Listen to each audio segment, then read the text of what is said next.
This is National Hockey League action, featuring the hard-hitting, the power, and all the excitement of the world's fastest sport.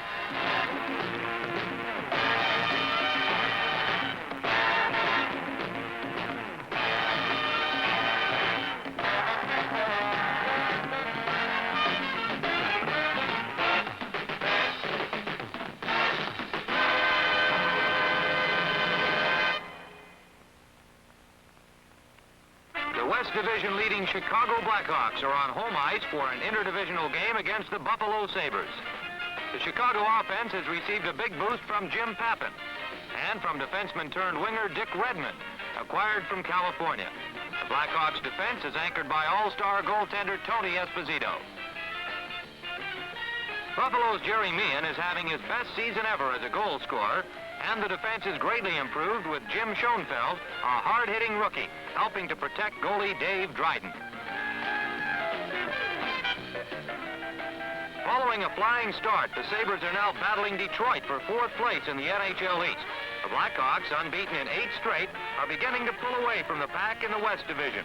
Buffalo veteran Tim Horton hooks Dick Redmond before the game is 2 minutes old, and the Blackhawks have an early power play opportunity.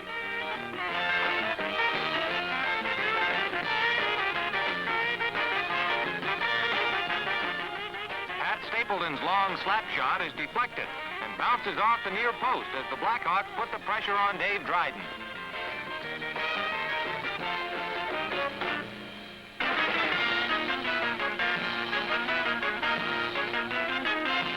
Stapleton tries again, and Dryden makes a stick save to weather the storm. Tony Esposito stops Jerry Meehan's shot off a face-off, and Chicago gets rolling once more.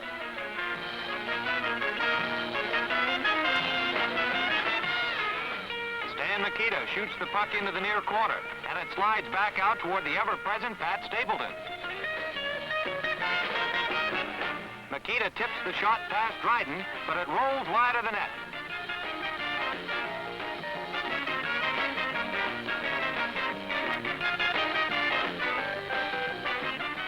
Kit Martin hauls Jim Lorentz down, and now Buffalo has a chance to try their power play tactics with number 11, Gil Perreault, in control.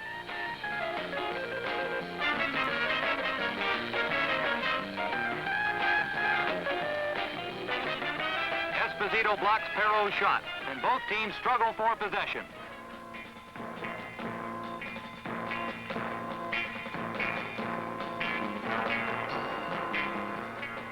Number 5, Larry Hillman of Buffalo, and Chicago's Keith Magnuson have a few words for each other in the corner, but the linesmen rush in to calm things down.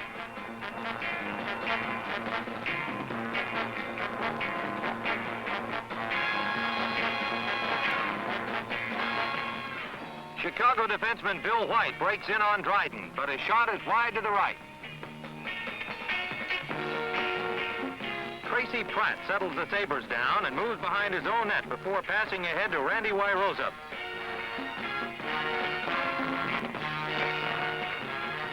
Steve Atkinson fires, and Tony Esposito makes the save, and then another before holding on.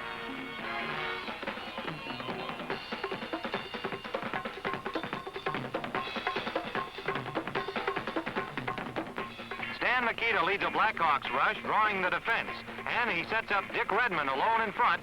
Dave Dryden makes a spectacular save as the game remains scoreless.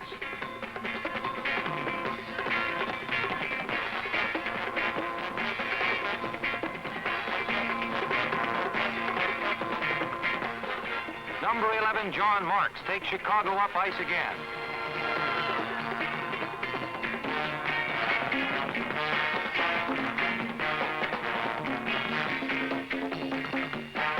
Dave Dryden halts Cliff Coral, Dennis Hull, and then Stan Mikita on the doorstep as the first period ends with Chicago nothing and Buffalo nothing.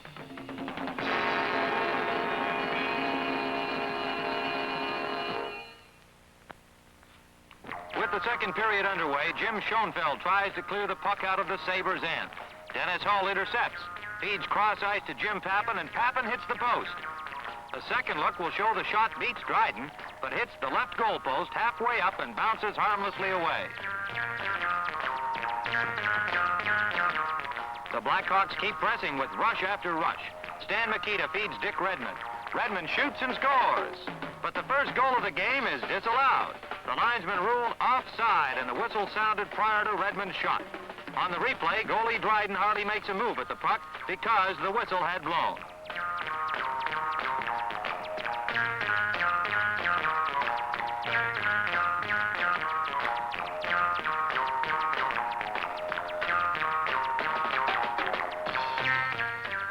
Buffalo rookie Hugh Harris gets off a shot that's wide. And here come the Blackhawks again. J.P. Bordelot makes a great move past Jim Schoenfeld. He shoots and hits the side of the net. Dryden stops Dan Maloney's shot and holds on to thwart the frustrated Blackhawks.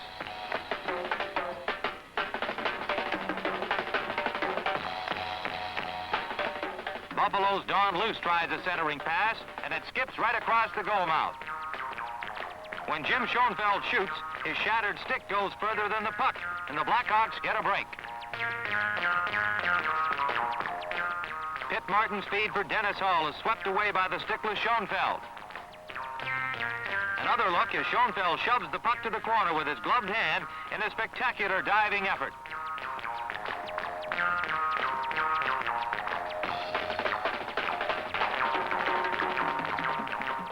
As the Sabres get a rush going, Tracy Pratt and Dick Redmond get involved in a wrestling hold of some kind or other, and as the buzzer sounds, they're as knotted up as their respective teams, scoreless after 2 periods of play.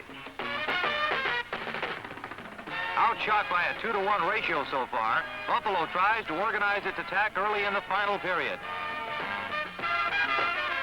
Gil Perreault passes to Craig Ramsey.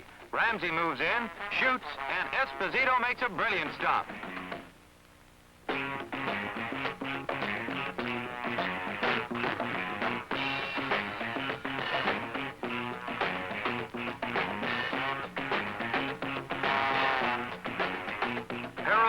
Down the far side, feeds Rene Robert alone on his right. The shot, another tremendous play by Tony Esposito, saves the day for Chicago.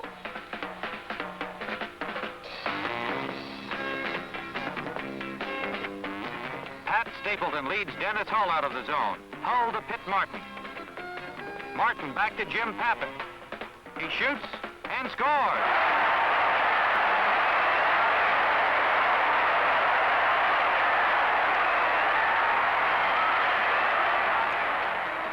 A second look as the deadlock is finally broken midway through the final period. Pitt Martin distracts the defense, and Jim Pappen registers his 30th goal of the campaign on a low, hard shot to the right corner of the net.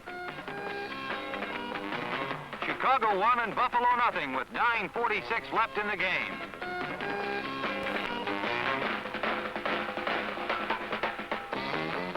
Don Luce rushes up ice for the Sabres and carries into the Blackhawks' end. His shot is sticked aside by Espo, and Jim Pappen races right back the other way. Pappen to Dennis Hull. The shot, and score!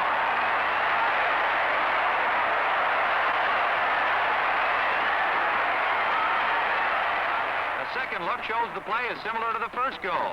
This time, Pappen attracts the attention, while Dennis Hull pulls the trigger. Hull's 27th goal comes just 42 seconds after Pappen's tally, and the Blackhawks lead 2-0. The Sabres remove Dryden for an extra skater in an attempt to get on the scoreboard. Don Luce centers, but Tracy Pratt's shot is wide of the mark. Luce regains control, passes in front again, and Jim Schoenfeld scores.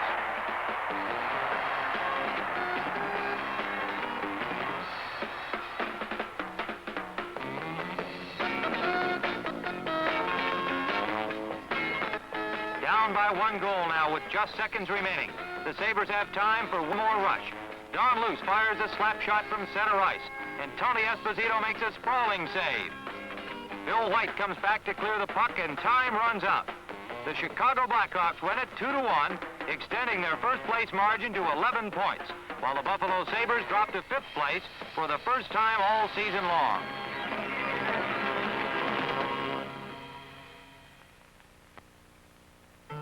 Let's take a look at some of the more artistic and memorable goals of the past 2 seasons, beginning with the incomparable Bobby Orr.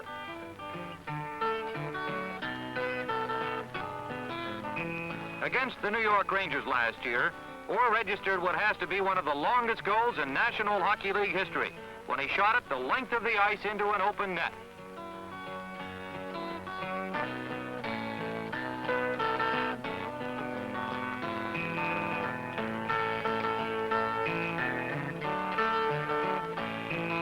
Bullseye! And how frequently do you receive that first congratulatory hug from your goaltender?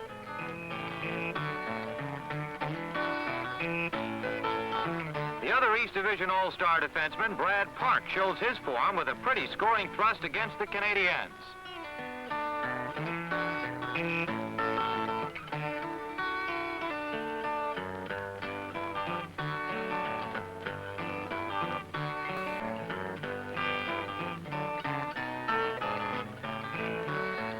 Rod Gilbert's 40th goal of the 71-72 season on this play won a line in the record book for the Rattel-Hatfield-Gilbert combination.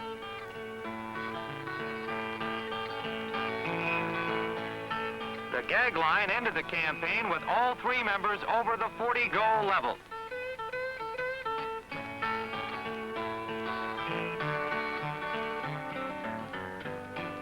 Detroit's ageless Alex Delvecchio celebrated his 21st NHL season in fine form, typified by this unassisted goal.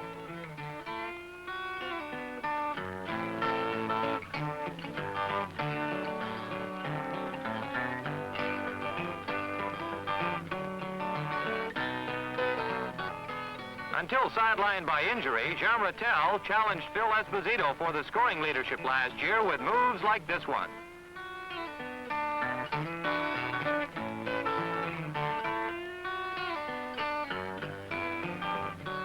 Watch closely now as Danny Grant breaks in on an open net, and number 20, Mickey Redmond, throws his stick at the puck.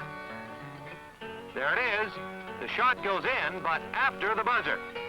However, Redmond threw his stick before time expired, and the rules state that's an automatic goal. A scoring oddity, as Grant's goal after the buzzer actually counts. Here's rapid-fire scoring as Peter Mahavlich tallies against the Blackhawks 2 years ago. The goal comes with 7:44 remaining on the clock. And now what you're about to see is not a replay.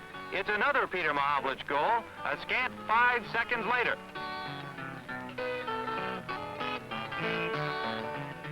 Here's hockey history. Phil Esposito's record-breaking 59th goal during the 70-71 season on a perfect deflection.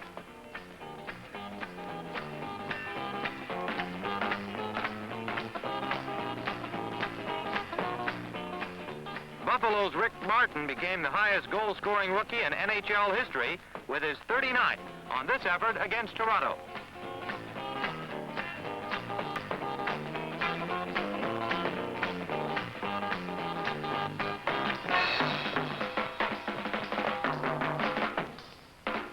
Perhaps 1972's timeliest goal was this one, scored by Kevin O'Shea of the St. Louis Blues, as they won in overtime of Game 7 to eliminate Minnesota from the opening round of the Stanley Cup.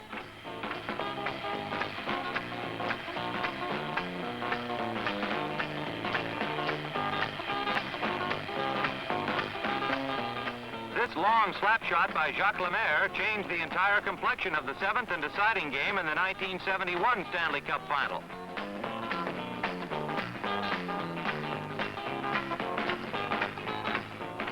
When Henri Richard beat Tony Esposito one-on-one, Montreal captured the cup.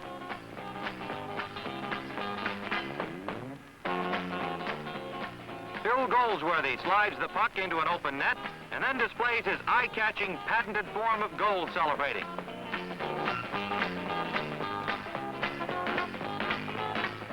Unofficially, he's the league-leading stylist in the scoring parade. The slumping Minnesota North Stars travel to St. Louis to meet the streaking Blues in a key West Division clash. J.P. Parise, the North Stars all-star left winger, hopes to get the offense revved up, while Cesar Maniago gets the starting assignment in goal. The Blues, losers of but one in their last 11 games, have Gary Younger riding a hot streak in the scoring department and Jacques Carreau guarding the net.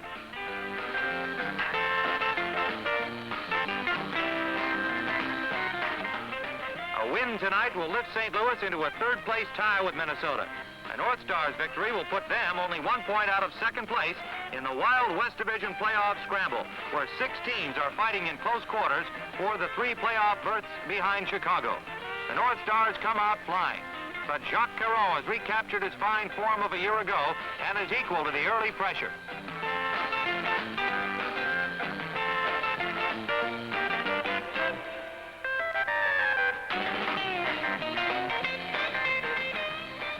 Bill Goldsworthy tries a tip-in, but Caron is right there making a big save that delights the St. Louis Arena crowd.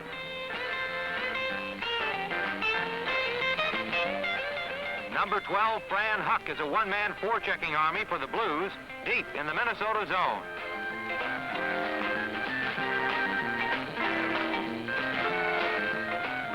Huck's backhander is blocked by Tom Reed, but Huck gets it back to Steve Durbano. Durbano shoots and scores.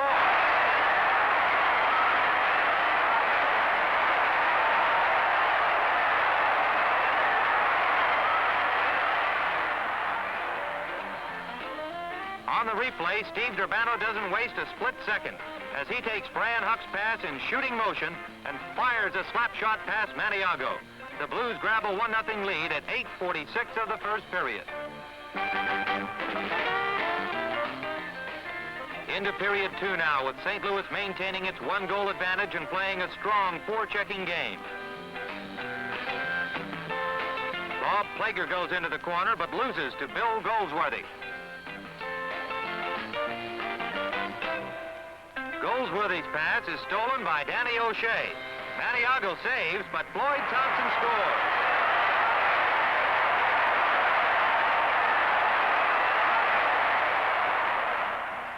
On the replay, Danny O'Shea makes the play with a beautiful steal of Goldsworthy's pass. Maniago's initial save is a dandy, but Floyd Thompson slides the rebound home, and the Blues take a 2-0 lead at 2:01 of the second period.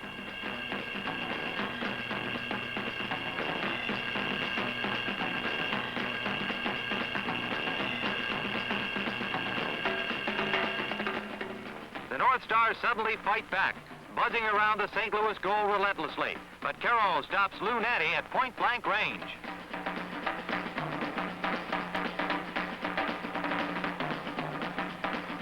A backhand shot is wide, the puck slides loose, Nanne shoots and scores.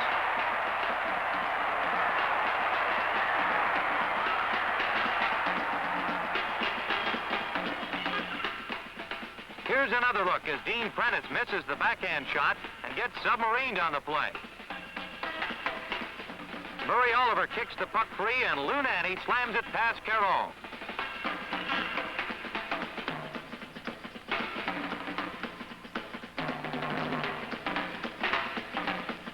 The Blues lead is cut to 2-1, only 25 seconds after they opened up their 2-goal margin. And now the North Stars are looking for the equalizer.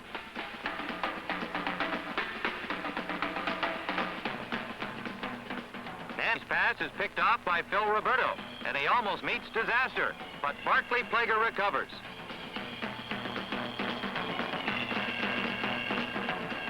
Barry Gibbs sends it back behind the St. Louis goal line, and Jacques Caron personally clears the centering pass.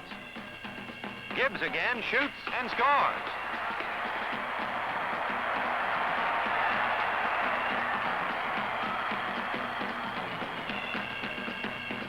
A second look shows Caron's clearing attempt went right to Barry Gibbs, all alone along the boards.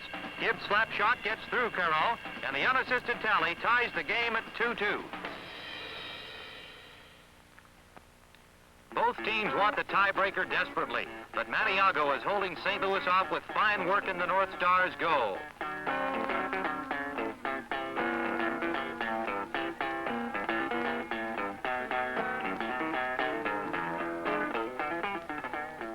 A lucky bounce could mean third place for the Blues, but Maniago covers up on a dangerous loose puck before some high sticks signal the end of period 2.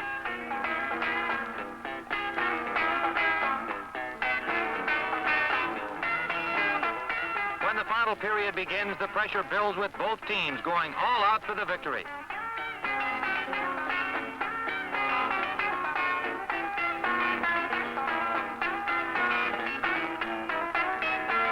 Jacques Caron makes a chest save, and that one hurt.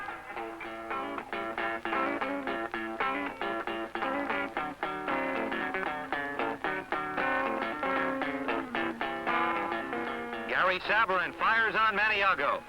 Caesar makes a leg save and cautiously hangs on to the puck. Dennis Hextall wheeling in the St. Louis end, but Paul Curtis stops him with a stiff body check. Gary Unger up ice and passing to Mike Murphy on his right. Murphy shoots and scores.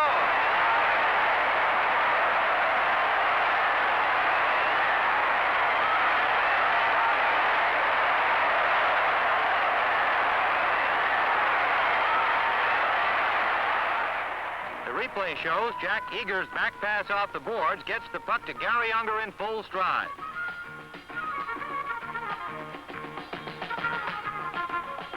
Unger's lead pass from Mike Murphy sets up the shot, and Murphy beats Maniago on the short side to put St. Louis back on top, 3-2.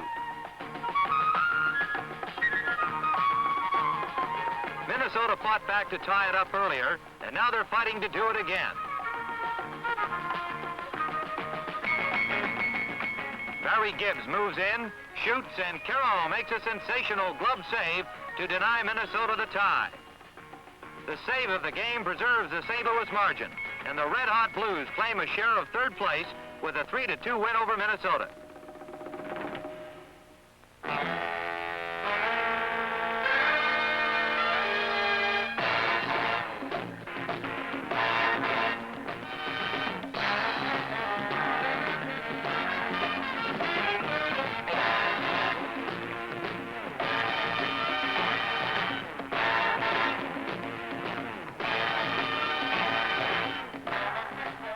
This is Tim Ryan for the Athena Sports Network and National Hockey League action.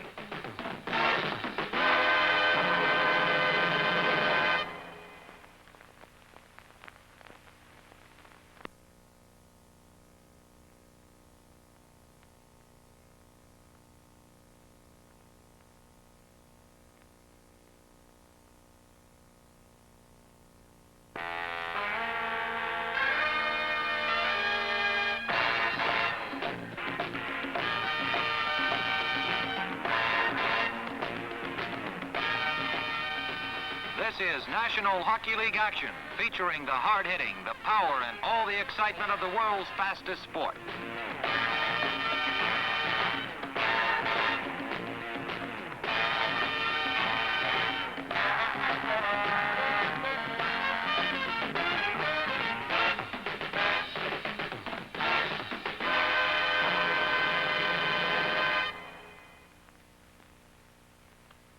Montreal's Forum is the scene for a showdown between the NHL's hottest teams, the New York Rangers and the Montreal Canadiens.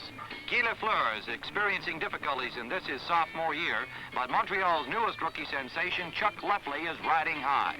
Another sharp Canadiens rookie, Michel Place, gets the start in goal. New York's Ted Irvin will be expected to take over for the injured Vic Hadfield on the gag line, while Bobby Rousseau fills in for Bruce McGregor on the Rangers' third line. Gilles Villemure is in goal.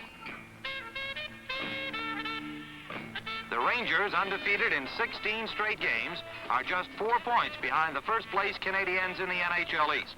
Montreal has tasted defeat only 7 times all season long. Head-to-head, the Canadiens have the advantage, with 1 win and 2 ties. In the early going tonight, Montreal applies steady pressure before an exuberant home crowd.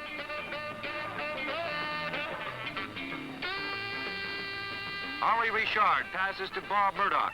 Murdoch's shot is wide and travels around the boards to Jacques Laperriere at the near point.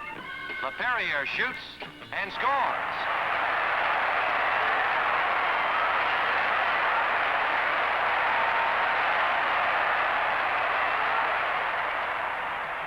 A replay will show the goal goes to Henri Richard, number 16, on a perfect deflection of Laperriere's slap shot.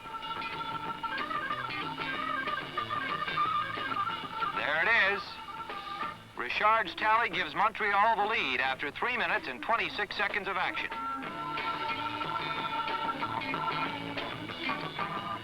The Canadiens control the ensuing face-off, and Réjean Houle sends the puck into the Rangers' end as Villemure comes out to clear.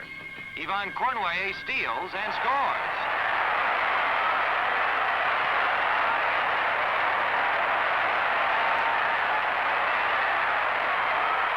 Cornway's unassisted goal makes it 2-0, just 11 seconds after Richard opened the scoring.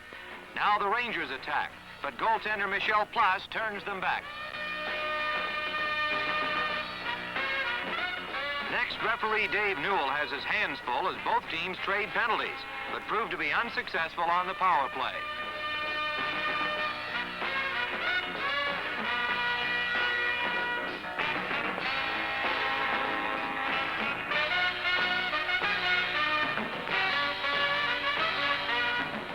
When Frank Mahovlich is tripped by Pete Stemkowski, Montreal regains the manpower advantage midway through the first period. New York's Bobby Russo tries a short-handed rush. Gets by Guy Lapointe, but his shot is wide of the mark. Now the Canadiens set up in the Rangers zone. Guy Lapointe to Frank Mahovlich in the corner. Mahovlich feeds Claude LaRose right in front, and Gilles Villemure makes a sparkling save. Chuck Lefley wins the faceoff, and Larry Robinson passes to Murray Wilson. Wilson back to Robinson. Robinson inside to Lefley. He shoots and scores.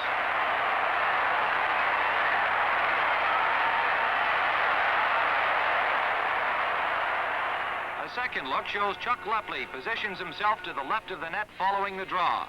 Ignored by the New York defense, Lefley takes the pass from Larry Robinson and rams a backhander past Villemure from point-blank range. Canadiens 3, Rangers 0, with 6:15 remaining in the first period. Jean Rattel tries to get the Rangers untracked, but the Canadiens' checking game has the New Yorkers stifled.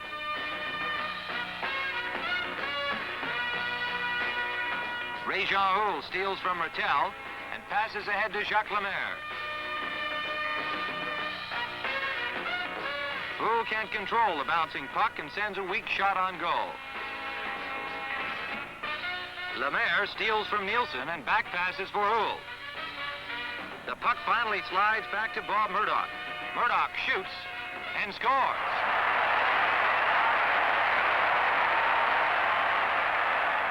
The replay shows Bob Murdoch's slap shot as a rising line drive that beats Villemure on the short side as the Canadiens race out to a 4-0 lead in the first period.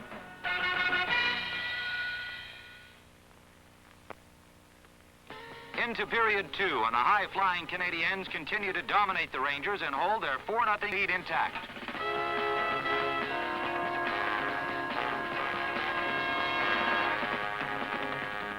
Walt Tkachuk shoots wide, and Place stops Steve Vickers on the rebound.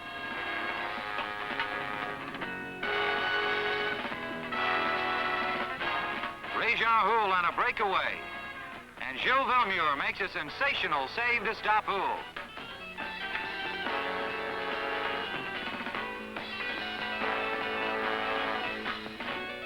Now the Rangers finally begin to apply some offensive pressure of their own.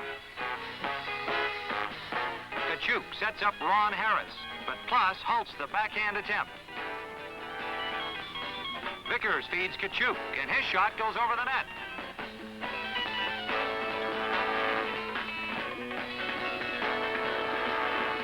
Rod Gilbert passing to Jim Nielsen. The shot is deflected high in the air, and Jacques Laperriere knocks it to the corner. Ray-Jean Houle takes off on another solo dash. Houle plays give and go with Lemaire. Gets past DeMarco, shoots and scores.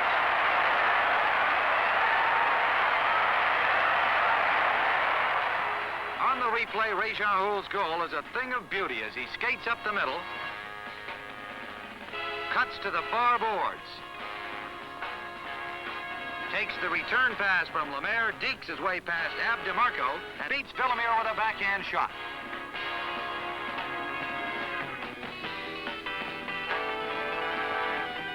Montreal 5, New York 0. Ron Harris tries to perk up the Rangers, but Place kicks the shot away. Bobby Rousseau makes an unsuccessful attempt at getting past LaPerriere as the Montreal defense and goaltender Michel Place combine to keep the Rangers off the scoreboard for the first 40 minutes.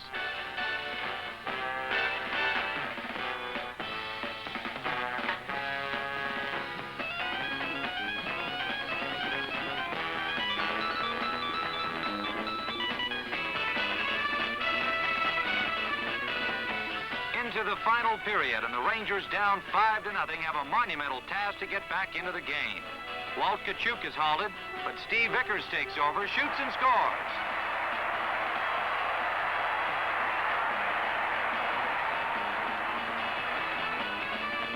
On the replay, Tkachuk is stopped by Larry Robinson.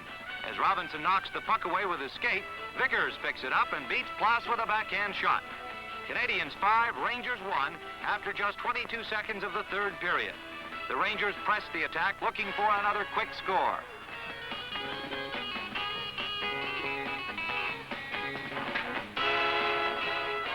Jacques Laperriere controls for Montreal and heads up ice. Frank Mahovlich tries a centering pass, Henri Richard. The puck bounces to Laperriere. He shoots and scores.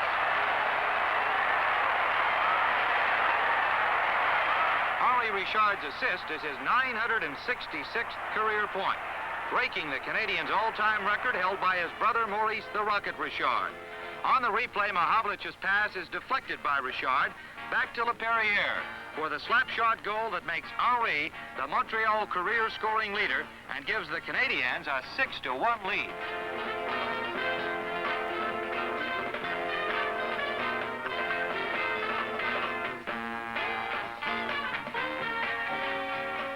Billy Fairburn races up ice for the Rangers with Stemkowski on his right.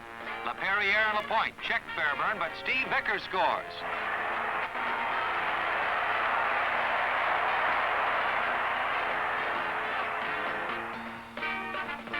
A second look shows that after the defense stops Fairburn, Pete Stemkowski slips the puck over to Steve Vickers at the corner of the net. Vickers' second goal of the night, his 22nd of the season, makes it Montreal 6 and New York 2.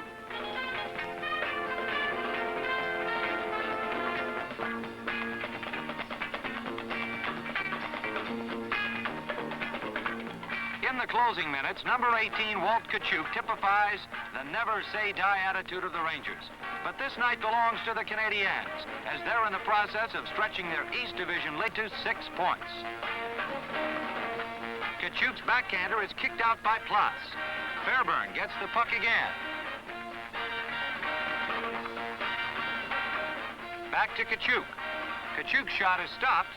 A scramble for the rebound, and Tkachuk scores.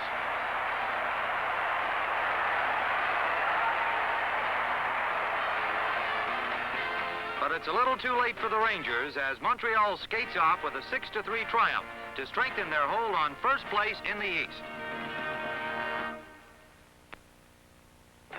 National Hockey League statistics show that more than 20% of all goals scored over the course of the past 3 seasons have been registered on the power play, when the scoring team has a manpower advantage.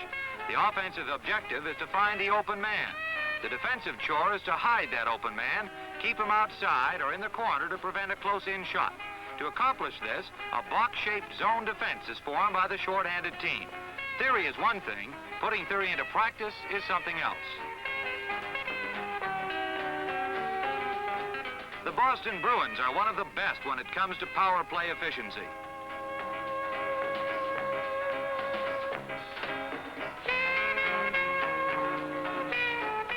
Here's a page right out of the textbook as the Bruins fan out, move the puck, find the open man at the corner of the net, and make it look easy.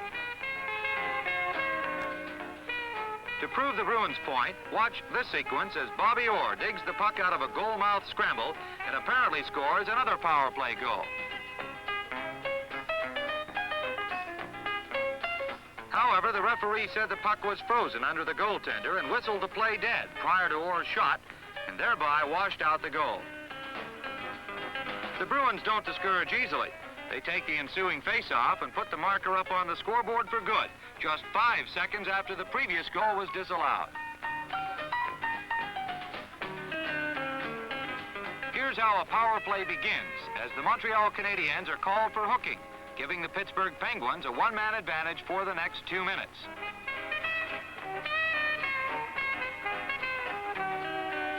The Penguins send the puck deep into Montreal's end and race in to apply the pressure.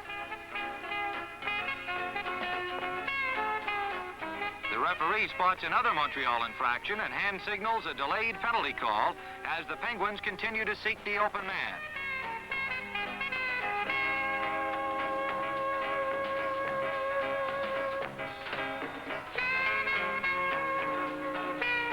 The whistle blows the play dead as Montreal finally touches the puck, and Pittsburgh will have a two-man advantage for 1 minute and 7 seconds. Now the Canadiens move into a triangular defensive alignment with only 3 skaters on the ice, while the Penguins keep the puck moving, applying strong pressure on the Canadiens' goal.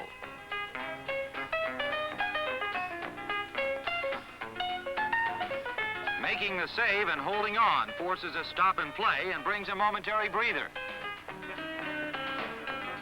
Pittsburgh controls the face-off and sets up the power play attack once again, and the continuing pressure results in a Penguin goal.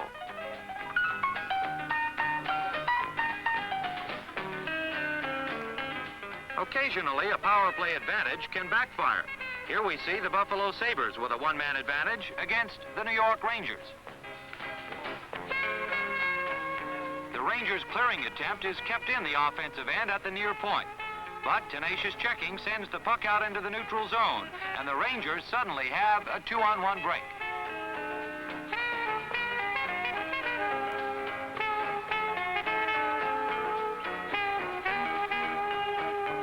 The rebound is in, and the Rangers have a short-handed goal on the Sabres' power play.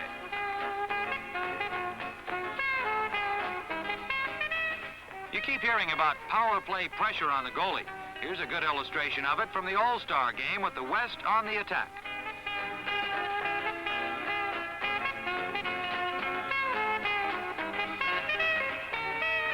Power plays may be the key to scoring in the National Hockey League, but they only mean gray hair and ulcers to the beleaguered goaltenders.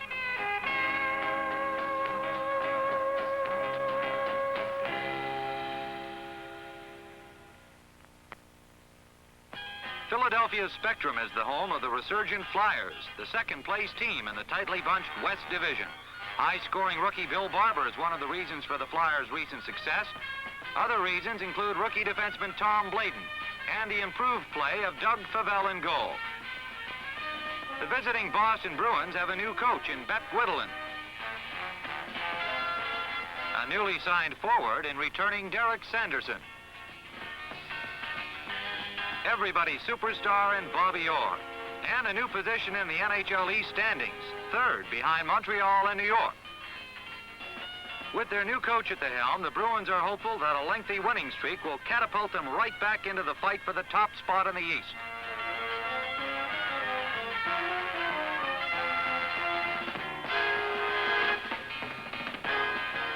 Philadelphia's Bobby Clarke is hooked by Wayne Cashman behind the net, and the Flyers' league-leading power play unit is ready for action early in the first period.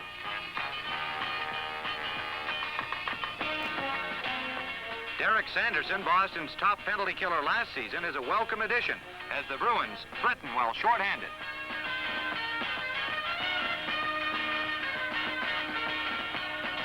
Back in the Boston zone, there are some flying elbows in the near corner that result in a unique doubleheader. Don Selesky and Carol Vadnais pair off in a wrestling exhibition, while Bob Kelly and Dallas Smith have a boxing match.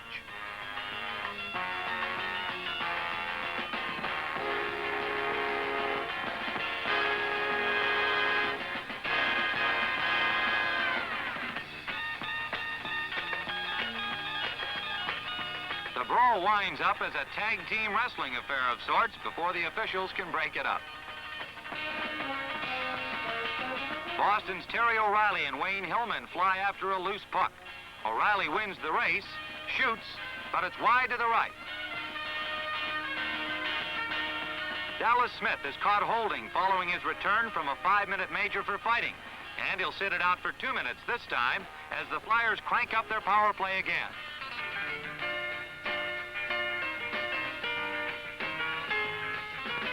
The The Bruins penalty killers are defusing the Flyers' power play and effectively wasting the clock. Now Bobby Orr decides to try some offensive moves.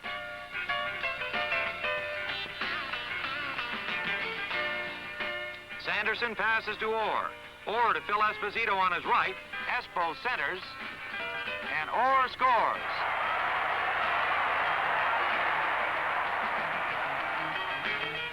On the replay, watch closely as Bobby Orr tips Esposito's pass in midair to deflect it past a surprised Doug Favell. Bruins 1, Flyers nothing after 1 period. As period 2 begins, Gary Dornhoefer attacks for Philadelphia, but Ed Johnson makes a leg save. Ross Lonsbury follows and hits the post as the Flyers battle to tie it up.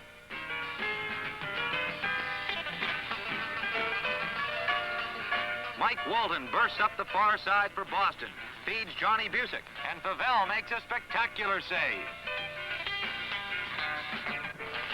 Now Don Marcotte is stopped as the Bruins storm the Flyers' goal. At the point, Doug Roberts lets fly with a slap shot, and Favell is hit smack on the mask. It's a painful time for Doug Favell and some anxious moments for the crowd. But Favell is all right, and he remains in the game.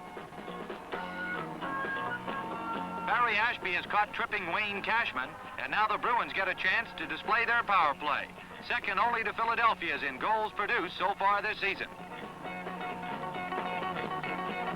Phil Esposito passes back to Fred Stanfield on the left point. Stanfield across ice to Bobby Orr on the right point. Orr to Johnny Busick. Busick looks to the net, spots Ken Hodge. Goal!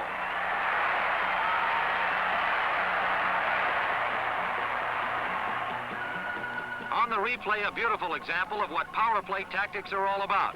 As the Bruins keep moving the puck, each man handles it once. Esposito to Stanfield.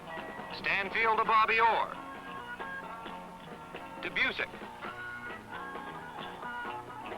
To Hodge for the score. Bruins 2, Flyers nothing after 2 periods of play. Bobby Orr leads the Bruins rush deep into the Flyers zone as the final period gets underway. Don Marcotte's centering pass goes astray, but it slides out to Greg Shepard. Shepard shoots and scores.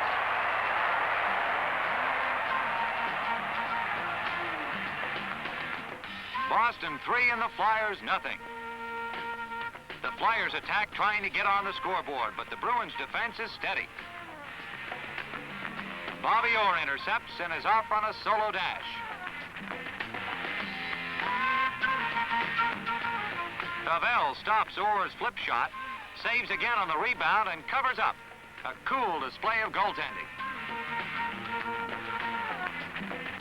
Wayne Cashman moves in and centers for Phil Esposito, but Espo's tip-in is wide of the goal. Simon Nollet brings the Flyers up ice. Nollet to Gary Dornhoefer. Dornhoefer fakes, shoots, and scores.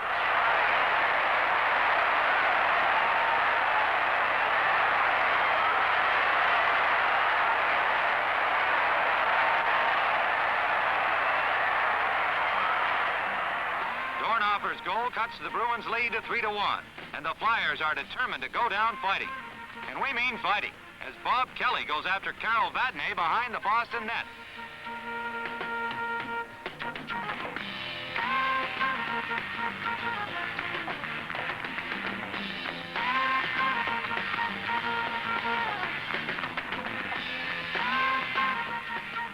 And as Bob Kelly and Carol Vadnais battle it out long into the night, the final score of the hockey game is Boston 3 and Philadelphia 1.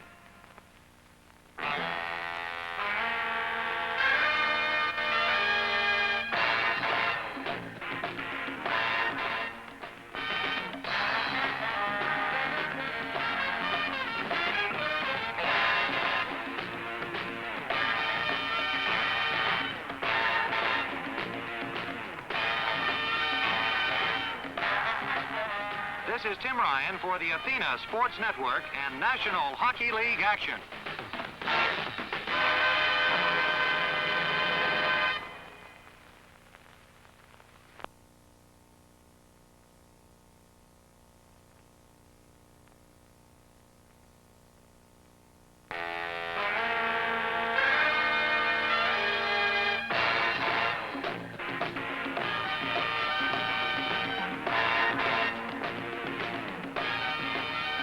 This is National Hockey League action, featuring the hard-hitting, the power, and all the excitement of the world's fastest sport.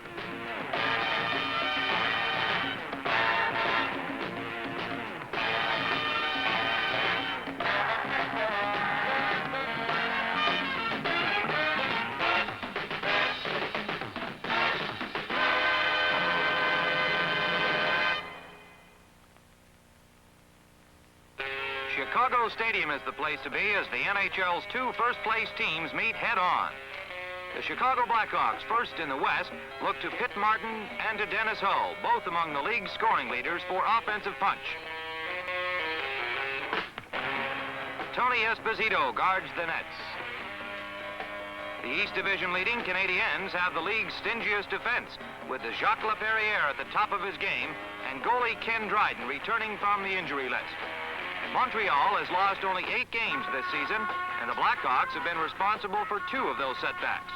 The Canadiens have a 6-point lead in the East, the Blackhawks a 7-point margin in the West, and 20,000 fans are jammed into every available square inch to view this one.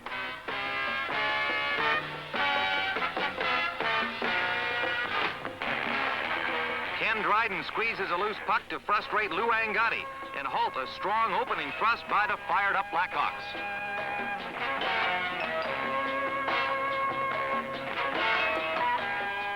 Pat Stapleton misses a cross-ice pass, and Montreal rookie Chuck Lefley battles him for possession. Lefley centers for Réjean Houle. Houle shoots and scores.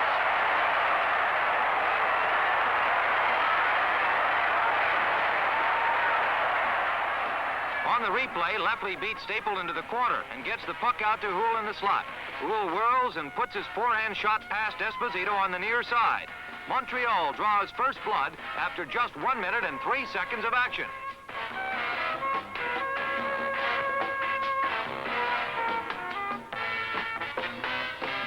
Keith Magnuson's pass for Cliff Coral is too long, and Larry Robinson controls for Montreal. Coral steals and centers to Dick Redmond. He shoots and scores.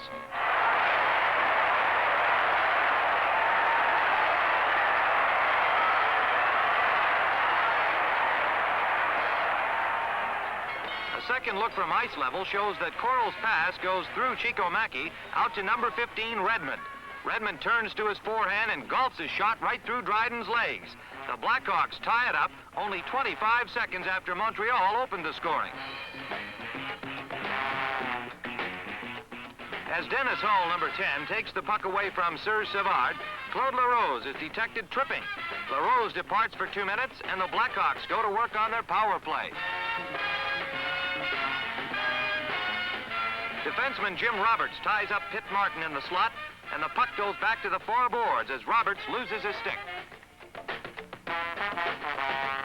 Stick or no stick, Roberts sends the puck back again, and Jacques Laperriere clears it down ice, while the Chicago fans scream for a penalty call that never comes.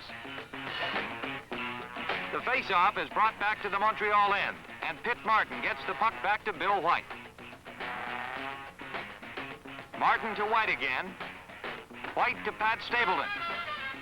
Stapleton winds up, shoots, and scores.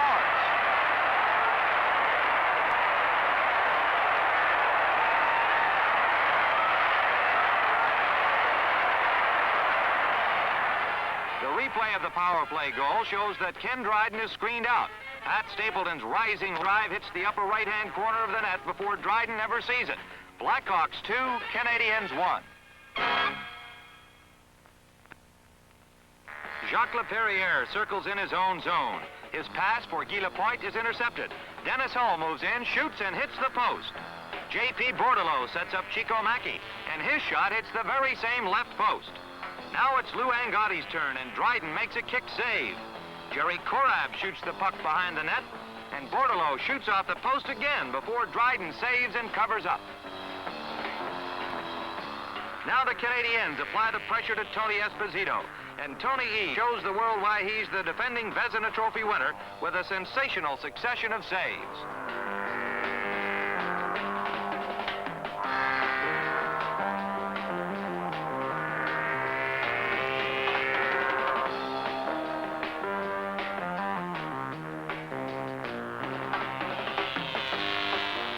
Lou Angotti and Mark Tardif have a violent collision as the furious first period action comes to a close, with the Blackhawks clinging to their one-goal margin.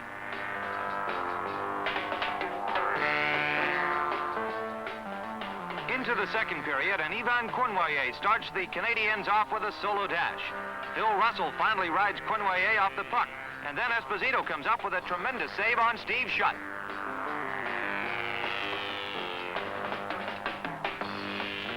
Phil Russell stops Shutt again, and the home crowd loves every second of it. Number 5, Guy Lapointe, brings Montreal on the attack again. Bill White sends Lapointe sprawling and gets a tripping penalty.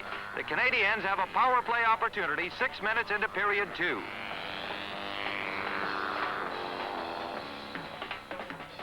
Serge Savard fires wide, and the puck travels around the boards to Jacques Lemaire at the right point.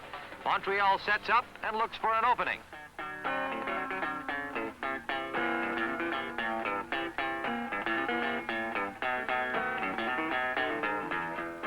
Lemaire's slap shot is blocked by Jim Pappen, and so he feeds Savard on the right point.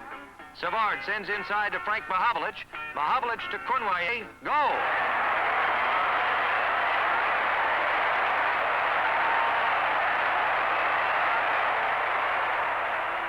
A second look from ice level shows beautiful teamwork as the Canadiens capitalize on their power play.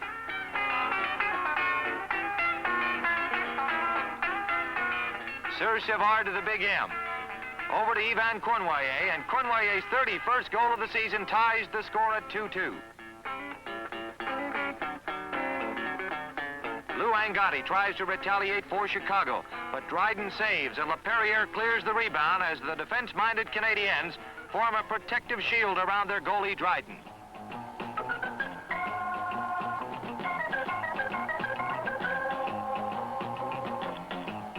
Frank Mahovlich races up ice and booms a slap shot. Esposito saves. Guy Lafleur on the rebound, and Espo comes up with another big play as the game remains all tied up after 2 periods. As period 3 begins, teammates Claude LaRose and Chuck Lefley unexpectedly floor one another, but no harm is done. Guy Lafleur headmans the puck for Mark Tardif.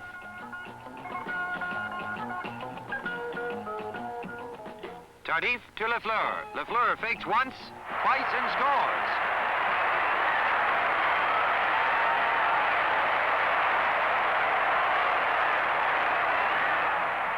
On the replay, defenseman Pat Stapleton has his back to the play, checking Réjean Houle as Lafleur dekes Esposito off his feet and scores to give Montreal a 3-2 lead late in the third period.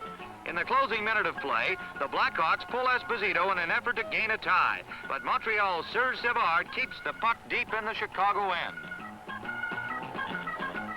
Savard's shot goes through the goal crease toward Guy Lapointe. Lapointe passes to LaPerriere all the way back in the Canadian zone.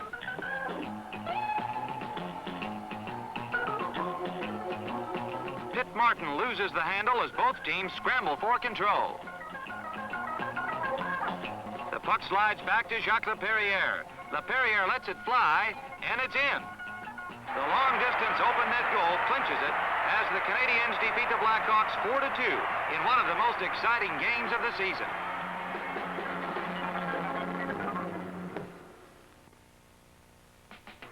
This week's NHL Action feature segment shows New York Rangers captain Vic Hadfield as a professional in a different sport.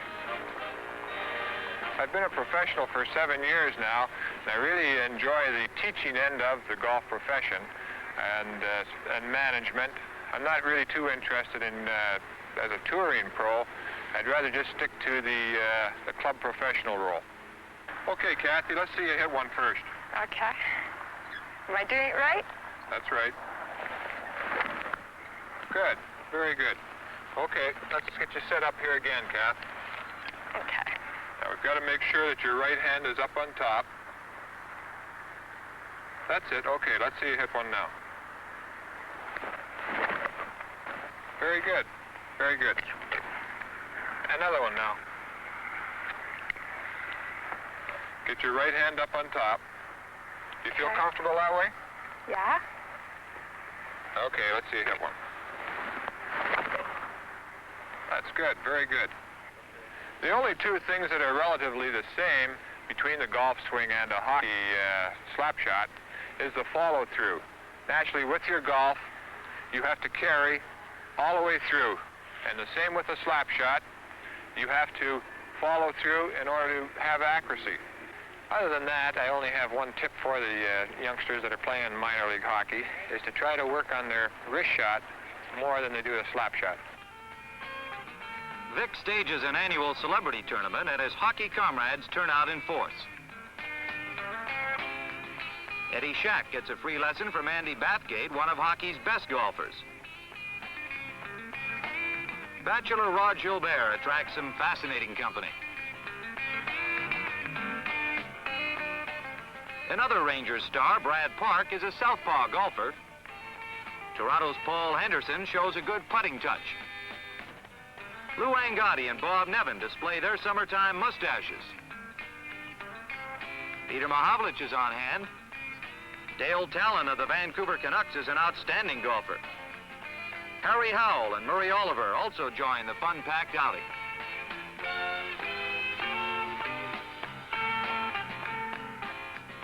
The Rangers Hadfield-Rattel-Gilbert line has matured into one of the NHL's most respected combinations. I'm very fortunate to play with two fellas of their caliber. We have played as a line for the last 6-7 years, and we seem to function well. We seem to know where each other is going to be. If I'm going in the corners and digging the puck out, I know John Rattel is going to be in front of the net, and Rod Gilbert will be back in the slot. Jean Rattel won the Lady Byng Trophy last season for sportsmanship and playing ability. He's very deserving of this award for sportsmanship and hockey qualities.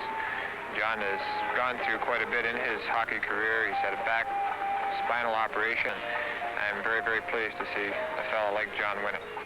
On the ice, Hadfield is known for his ruggedness and a willingness to mix it up. On the left side, of course, Vic is a good, tough, aggressive left winger. But playing with Rod Gilbert and Jean Rattel, he's really the strong man in that line. He works in the corners, he's strong, he's aggressive, and he'll take on all comers. And then my way of thinking, you've got to win a few of those two before you can concentrate on winning hockey games. It was quite an honor to be chosen captain of the New York Rangers Hockey Club. They've had some great captains over the years, and I only hope that I can be as helpful to the hockey club and to the management, as well as being a go-between between players and management.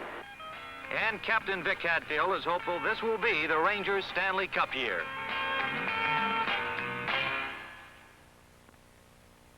In Bloomington, Minnesota, an interdivisional battle of importance in both divisions as the Buffalo Sabres visit the North Stars. Jude Drouin is one of Minnesota's most consistent point getters. Along with veteran goal scorer Danny Grant, the Minnesota offense is ready. Cesar Maniago will supply the goaltending. The Buffalo Sabres have youthful productivity on offense with rookie Hugh Harris, and Calder Trophy candidate Jim Schoenfeld provides muscle on defense. Dave Dryden is in goal.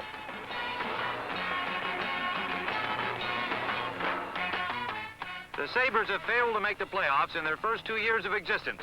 Now, with 17 regular season games remaining, they're in 4th place, but only 4 points in front of Detroit in the nip-and-tuck fight for the final playoff berth in the East.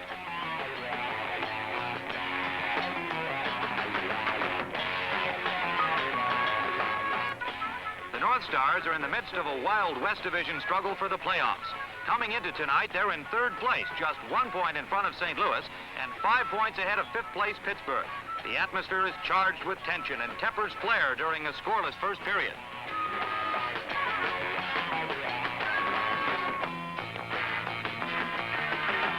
When the second period gets underway, Minnesota clears the puck out of its own zone. Danny Grant zeroes in on the Buffalo net. His backhander hits the goalpost, and the rebound hops through the crease. Gil Perreault stick handles in the offensive zone for the Sabres. He swings behind the net and centers for Rick Martin. Martin shoots, but Maniago makes a big save.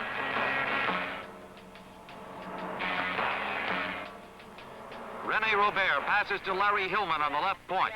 Hillman's shot deflects off Maniago's pad straight up in the air, and Ted Harris swats it to the corner. Mike Robitaille executes a slick poke check, and Rennie Robert has a breakaway. Robert shoots, and Maniago saves. The rebound, another save, and Danny Grant controls for the North Stars.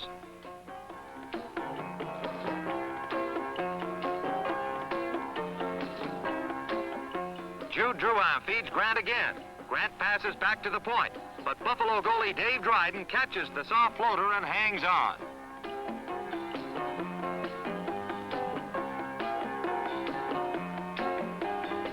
Tracy Pratt passes to Mike Robitaille as the Sabres try to get their offense in gear.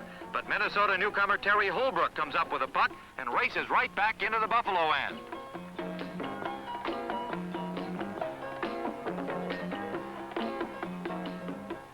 Number 10, Murray Oliver, makes the pickup and slides the puck out to Doug Moans on the near point. Moans shoots, and Holbrook tips it in.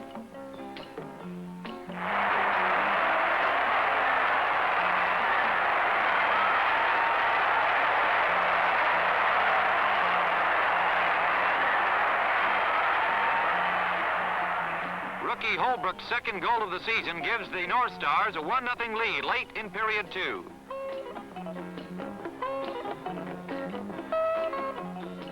Craig Ramsey's center ice blast is way wide of the net, and the North Stars control in their own zone. With time running out, Lou Nanne passes over to Doug Moans, and Minnesota heads up ice for one last rush. Moans headmans the puck to Buster Harvey. Harvey shoots and scores.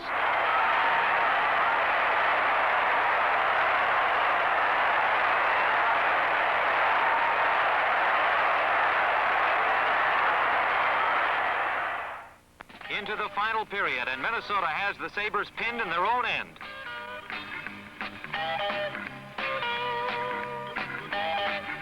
J.P. Parise drops the puck for Fred Barrett. Barrett's shot is wide and bounces off the backboards. Dennis Hextall gathers in the elusive puck and cuts to the left side. Hextall centers, and Goldsworthy scores.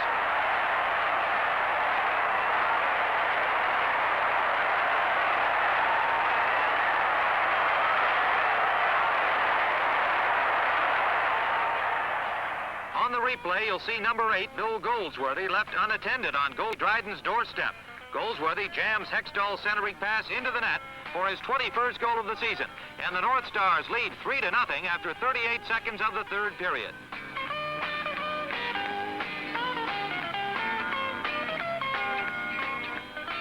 The Minnesota forechecking game continues to frustrate the Sabres.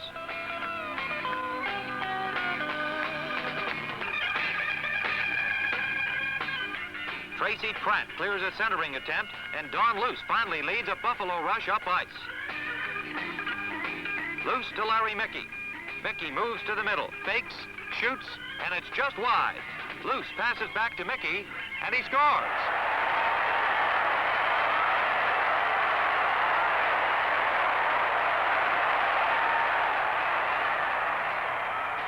The Sabres are on the board with 17:46 still remaining in the game. Jim Schoenfeld slashes Terry Holbrook, and as referee Art Skov makes the call, Schoenfeld takes a moment to voice his obvious displeasure.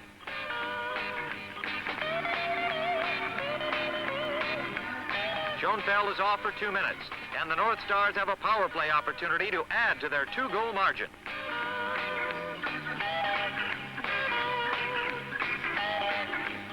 Gil Perreault tries a short-handed rush for Buffalo, but Cesar Maniago makes a juggling glove-hand save on his hard shot. Now Minnesota presses the attack in the offensive zone.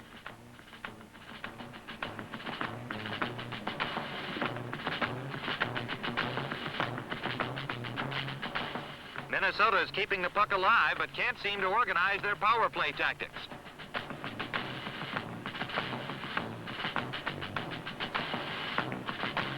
Tim Horton's clearing attempt is kept in by Danny Grant. Grant to Parise, to Goldsworthy, and Horton breaks it up again. Parise sends it back to the point. Grant shoots, Horton blocks it, and passes ahead to Don Luce on a breakaway. Luce comes in, shoots, and scores.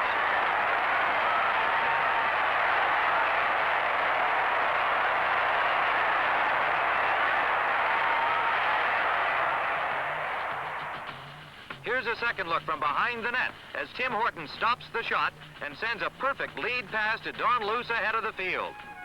Luce races in, lets Maniago make the first move and drills it. The Sabres' shorthanded goal cuts the Minnesota lead to 3-2 with 15:26 left on the clock. Now the Sabres are looking for the equalizer. After trailing 3-0, they'd love to get out of Minnesota with one hard-earned point from a tie game. But Cesar Maniago is holding on for the North Stars. Gil Perreault winds up, fires, and Maniago makes a leaping save. The Sabres try to form another rush. Steve Atkinson comes across the blue line. The shot, and Maniago saves. The rebound, and the Sabres are stopped again.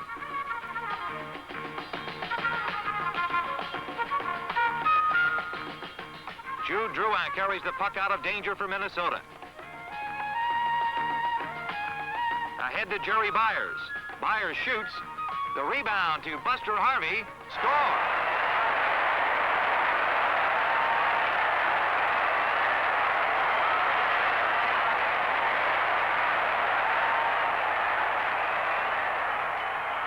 The North Stars topple the Sabres 4-2 behind Buster Harvey's 2-goal performance, and they gain valuable ground in that Wild West Division playoff scramble.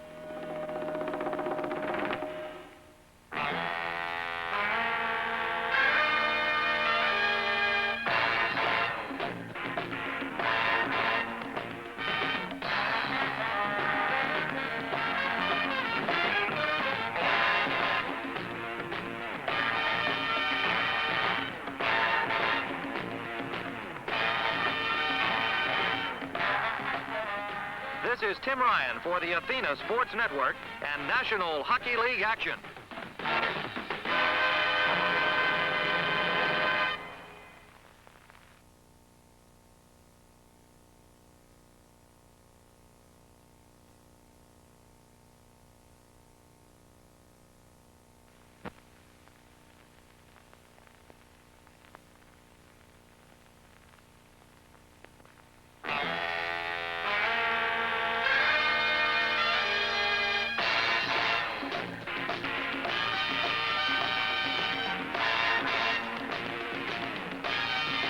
This is National Hockey League action featuring the hard-hitting, the power, and all the excitement of the world's fastest sport.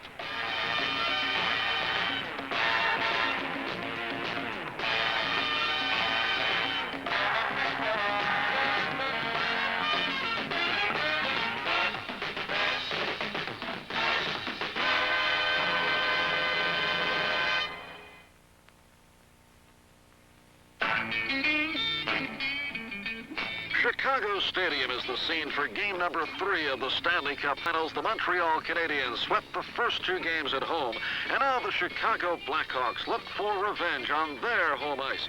Stan Mikita is back in the Hawks lineup despite a painfully lacerated finger. Dennis Hull continues to lead all playoff scorers, and Tony Esposito hopes to regain the form that eliminated New York in the semifinals. Canadiens captain Henri Richard is appearing in his 165th playoff game, a new NHL career mark, replacing Red Kelly in the record book. The Flying Frenchman, Yvan Cournoyer, sparked Montreal's offense in the first 2 games of this series, while Ken Dryden stifled the Chicago attack. In the opening moments of action, Montreal's Claude LaRose, number 15, is detected high sticking by referee Art Scove.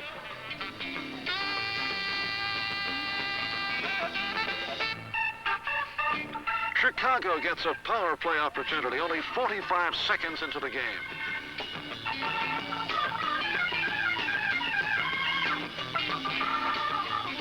Jim Pappin's pass deflects into the corner where Stan Mikita pushes it around the boards to Dennis Hull.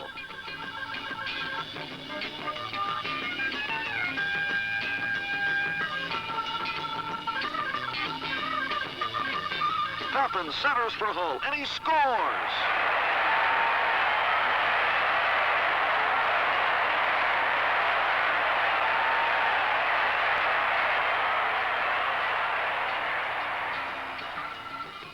Here's the replay from behind the goal as the Blackhawks set up Dennis Hull in the slot. Hull's powerful shot beats Ken Dryden to the left corner of the net as Chicago converts the power play to take a 1-0 lead after 1 minute and 59 seconds of action. Now it's the goaltender's turn to shine as Tony Esposito and Ken Dryden put on a dazzling show.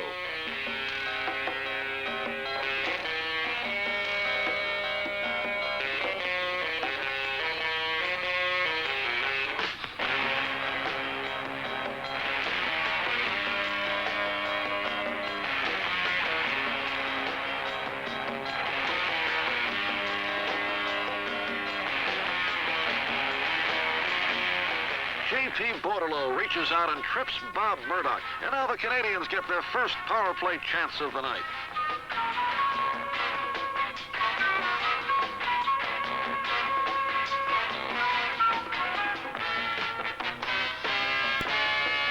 Defenseman Bill White blocks Yvan Cournoyer's shot. And as Montreal presses on the power play, an over-eager Pete Mahovlich is called for holding.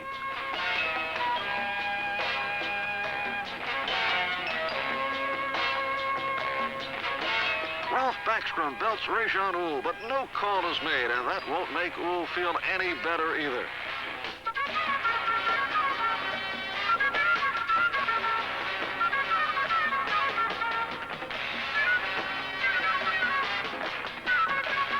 As the puck travels around the boards, J.P. Bordelot returns to the ice, and the Blackhawks have the manpower advantage. Stan Mikita spots Bordelot stepping out of the penalty box and sets up a breakaway. Bordelot shoots and scores!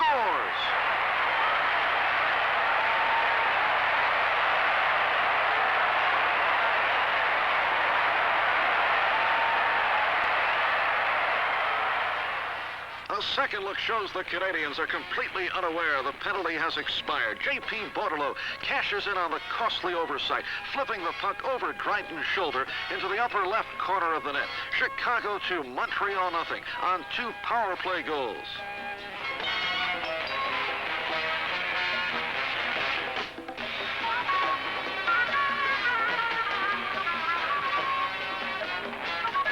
Dennis Hull controls for Chicago, but Art Skov nails Hull for slashing, and the Canadians will have a one-man advantage for the next 2 minutes.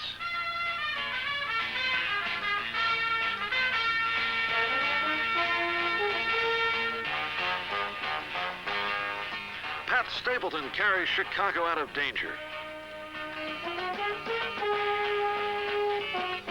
Bill White launches a short-handed solo rush. White moves around, Jacques Lemaire shoots and scores!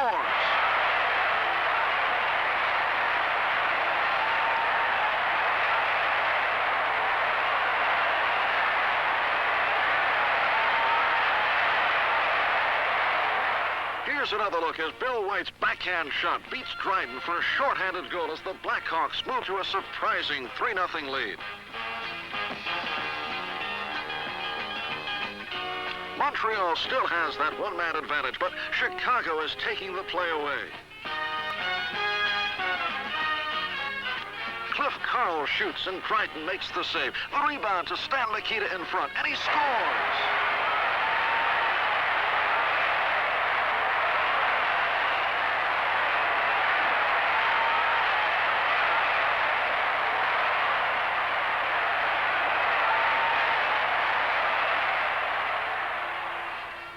Here's the replay as Stan Mikita slips in behind the Canadians' defense and stands unguarded on Dryden's doorstep. Mikita pounces on the rebound, and the Blackhawks' second short-handed goal during the same penalty shocks Montreal as the score mounts to 4-0.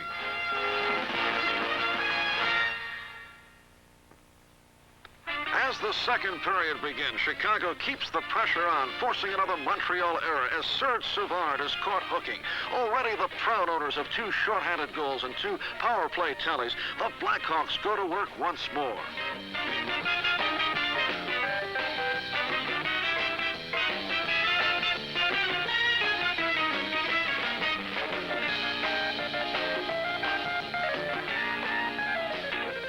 Rookie Len Frigg shoots and scores!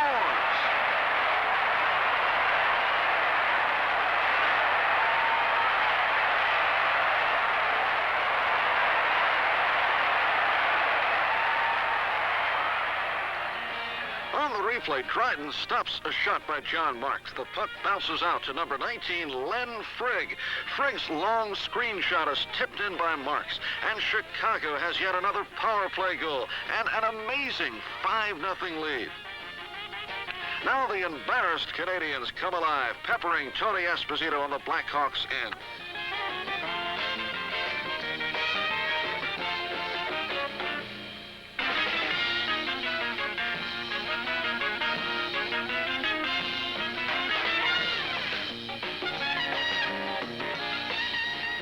Pete Mahovlich outdraws Langatti. Larry Robinson shoots the rebound to Frank Mahovlich. Score!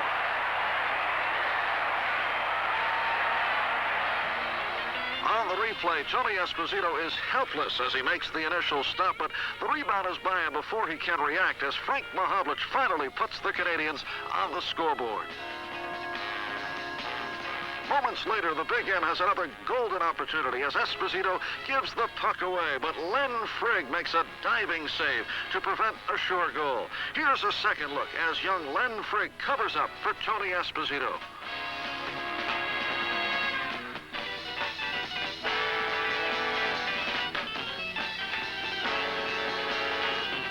As the third period begins, the Canadians attack, still trailing 5-1. Chuck Lefley centers for Jacques Lemaire, but Yvan Cournoyer controls, shoots, and scores.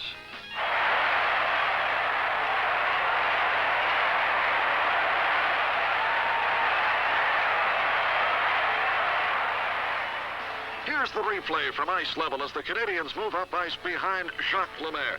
Chuck Lefley centering pass from the backboard sets up Lemaire, but Yvan Cournoyer takes the puck from his teammate and has an open net to shoot at. Cournoyer's goal at 1:20 of the third period makes the score Chicago 5, Montreal 2.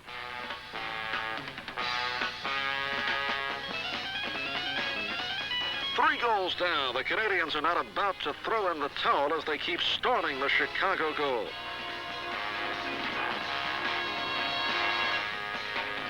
Frank Mahovlich feeds Guy Lapointe right in front. Lapointe shoots, scores!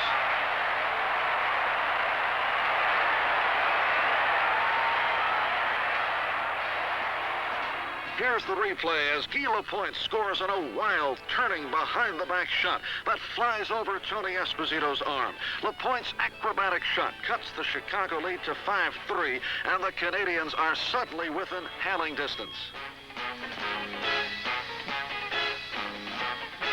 Mark Tardif's long shot is stopped by Esposito. The puck is loose in the crease, and Jacques Lemaire scores.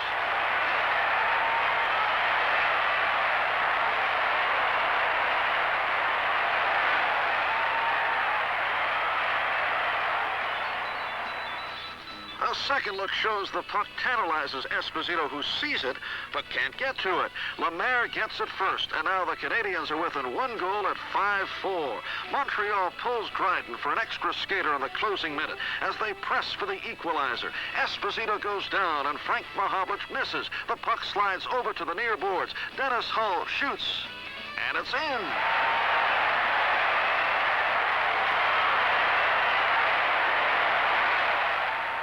Another look at this incredible sequence as Frank Mahovlich misses a point-blank chance to tie it up. The puck goes behind Esposito through the crease, and Dennis Hull shoots from 150 feet away into that empty net. Chicago 6, Montreal 4, with half a minute left in the game. Montreal keeps Dryden on the bench looking for two quick goals, but the rally is over. Jim Pappen intercepts and scores a second empty net goal for the Blackhawks. In one of the wildest Stanley Cup games in NHL history, the Chicago Blackhawks survive 7-4 and cut the Canadian series lead in half at 2-1. Get out of here! Almost had you there, Goldie.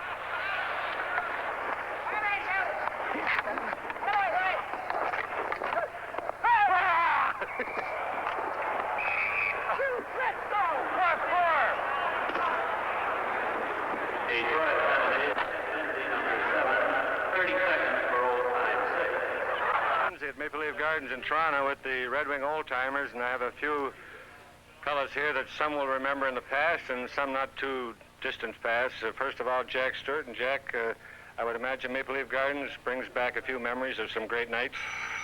Yes, it does, Teddy, and they've changed the garden since I've been here. They put in a lot more seats. I don't know what they're doing with all that extra room out there. These hockey players are making much more money, so they had to put the seats in. Bill Gadsby, who played a lot of great defense for New York Rangers, the Chicago Blackhawks, and the Detroit Red Wings. Bill, what have you done to get yourself in top shape physically and mentally for this game? Well, it's good to be here, Ted. We're not in that great a shape, but we've had some pretty good practice in the last month. We were like the Russians. We keyed for this game tonight. Very good.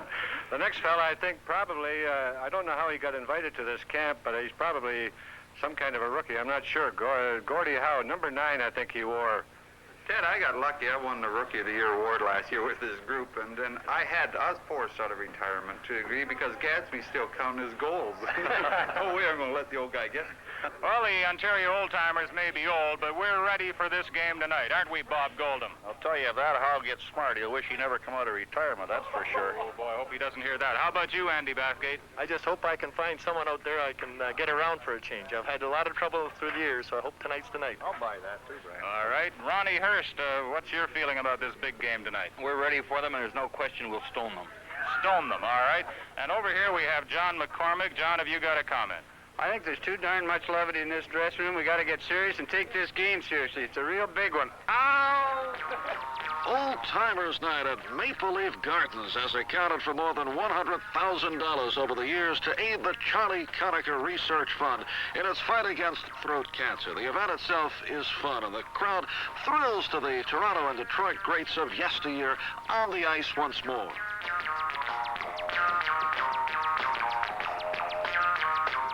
Comedy is a major part of the evening's entertainment, and here we have Stick Handling Magic, The Easy Way by Toronto's Jackie Hamilton.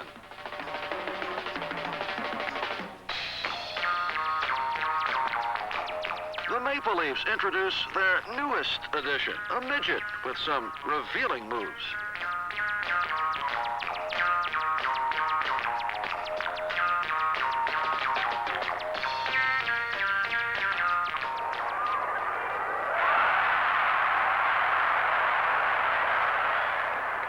Check guard! That's the guy I want to get a hold of. Look at those skates. Get that guy. Get that McFarland. Get that guy. Get him, hit him, hit him, hit him.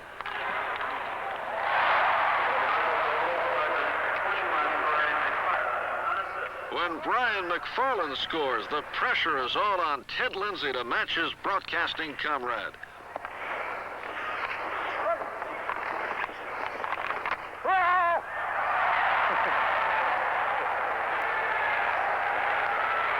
Two whacks.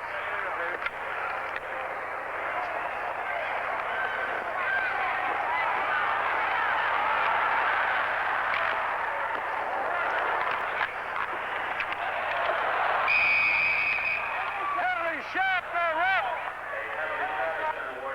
Toronto to number 7,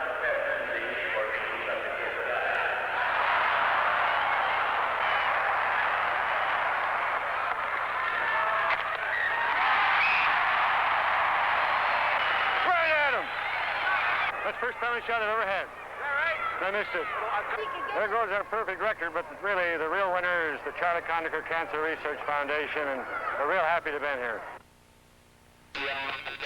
It's Stanley Cup Final Game 4, and the hockey world hasn't quite recovered from Game 3. Montreal's Guy Lapointe will long remember his fantastic backhander that narrowed the gap. And you can be sure Frank Mahovlich is still thinking about his miss that would have meant overtime. Goaltender Ken Dryden is intent on putting a clamp on Chicago's offensive outburst. The Blackhawks' Bill White is willing to forget his scoring dash to concentrate on defense today, along with rookie Len Frigg, a hero in his first NHL game. But Tony Esposito is the key to Chicago's hope of tying the series at 2 games apiece.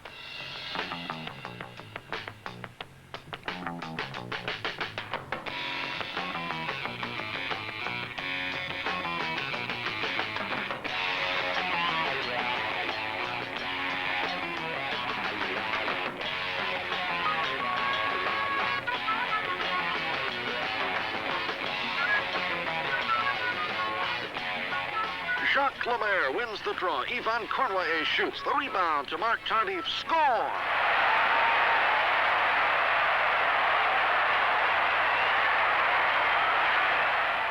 On the replay, Tony Esposito blocks Mark Tardif's shot with his right skate, but the puck slides between his legs and trickles into the net. The Canadians claim a 1-0 lead after just 1 minute and 8 seconds of play.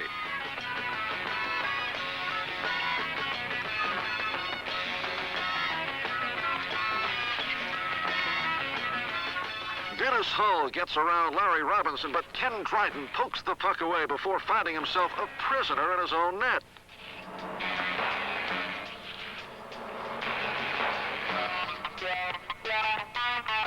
The tangled-up affair ended. Both teams employ strong checking and good defense for the remainder of the opening period.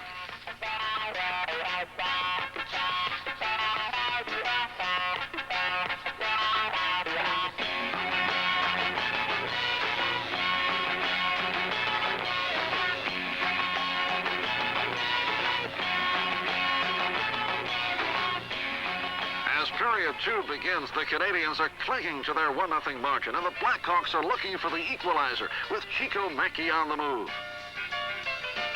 Mackey's centering attempt just misses rookie Dave Crisco, and then as Chicago continues to attack, Ken Dryden is in complete command.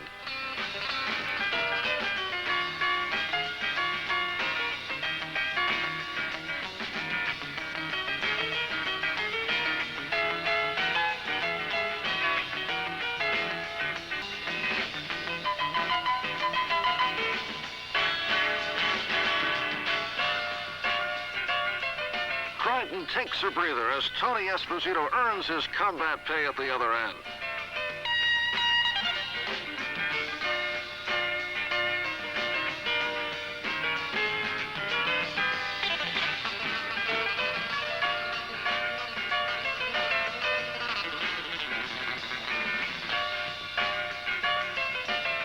Mark Tardif centers for Yvan Cornway. Goal!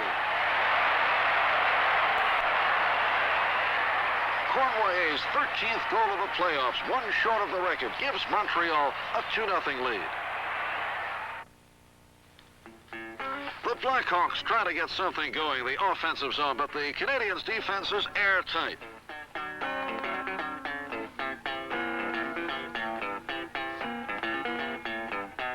Pete Mahovlich back passes to Chuck Lefley. Lefley shoots and scores!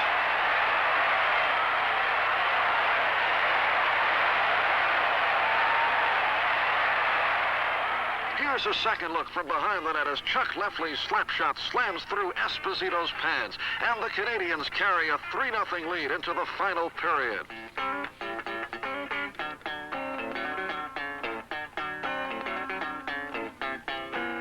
Montreal's defense stops Chicago's rushes at the blue line as the Canadians dominate every facet of the game. Jacques Lemaire races up ice in traffic and feeds Claude LaRose on his right. LaRose pulls the trigger. Goal!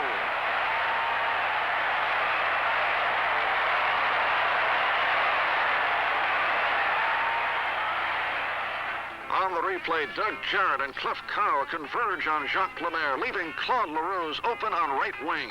LaRose bullseye catches the left corner of the net, and it's 4-0.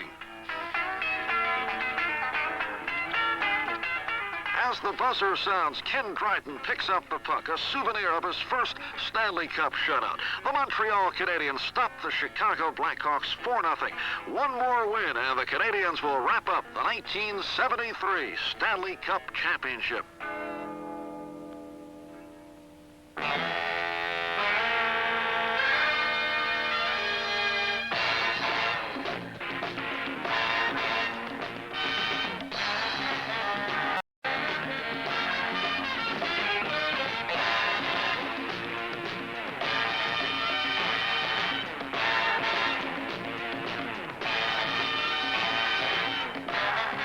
This is Marv Albert for the Athena Sports Network and National Hockey League action.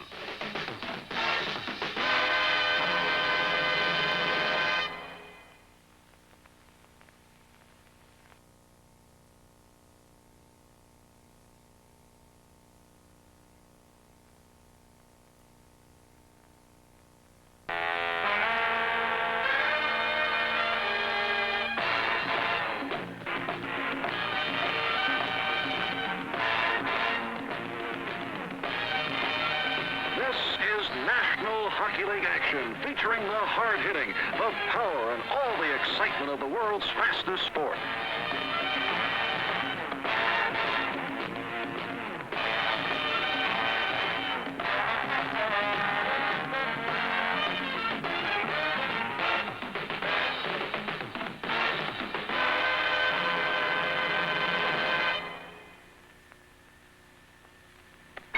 Largest hockey crowd in Detroit history jams Olympia Stadium as the Montreal Canadiens come to town. The first-place Canadiens have lost only 9 games all season. Sophomore Guy Lafleur is on a personal hot streak, and Pete Mahovlich is back from the injury list. The apparent Vezina Trophy winner Ken Dryden is in goal as usual. The Red Wings offense has come to life with their sophomore star, Marcel Dionne, challenging 43-goal scorer Mickey Redmond for team scoring honors. The starting goaltender tonight is Roy Edwards.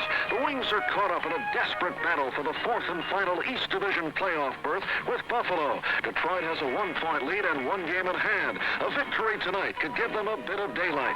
The Canadiens are breezing to a first-place finish and need 8 wins in their final 9 games to set a new single-season point record.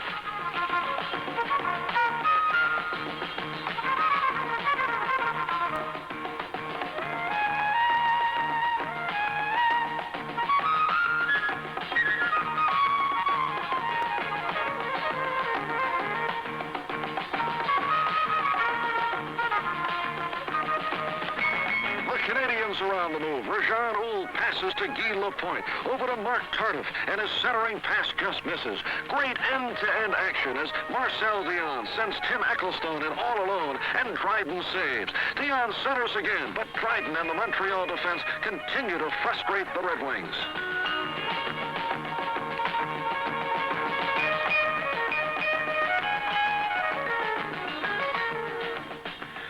Wilson backhands a pass to Jacques Lemaire. Lemaire shoots, and Edwards makes a big save as both goaltenders are absolutely brilliant in the early going.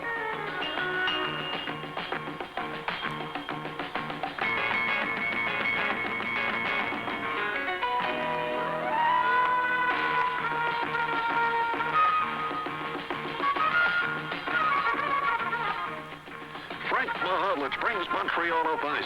The big M passes to Jim Roberts. Another save by Edwards this time as the crowd salutes Roy Edwards and Ken Dryden.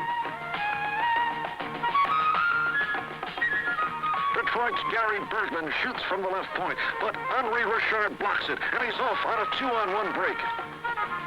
Richard shoots. Oh!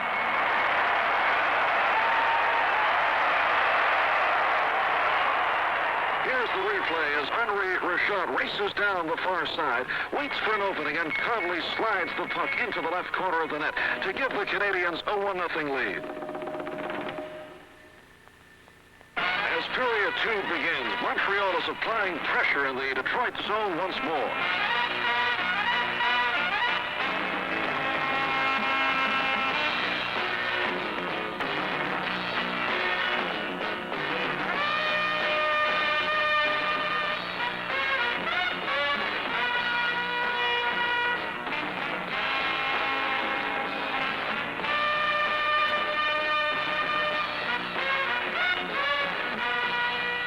Berenson finally gets the Red Wings moving.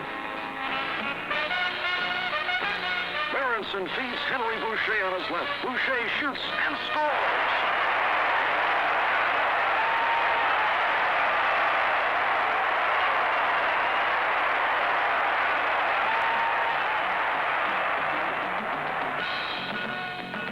A second look from ice level as Berenson fakes Henri Richard off his feet on his rush up ice and sends Boucher in behind the Canadiens' defense. Boucher's shot gets through Ken Dryden, and the score is tied at 1-1.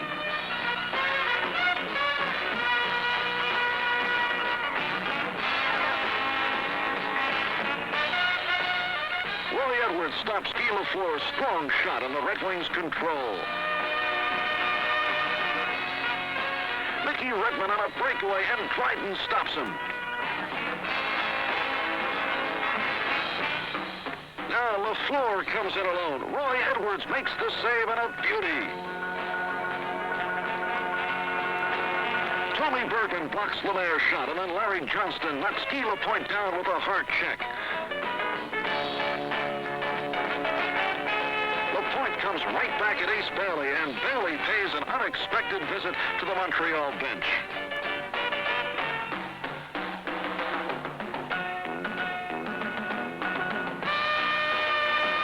Mickey Redmond lets fly with a slap shot, and Dryden makes a nice stop as the end-to-end action continues at a frantic pace.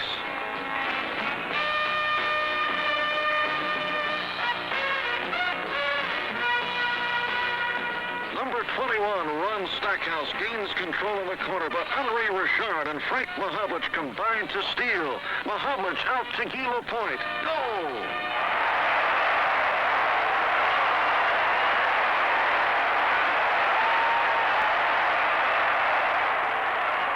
Replay will show that Henri Richard pressures Ron Stackhouse into a bad pass. Frank Mahovlich comes up with it, centers to Guy Lapointe, and Lapointe's slap shot sails past Edwards' left arm.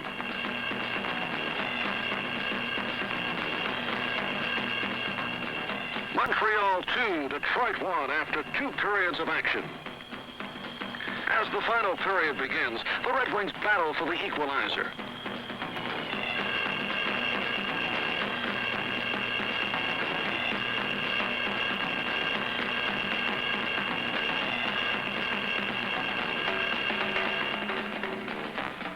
Jacques Laperriere makes a nice play, blocking a shot and leading the Canadians out of danger.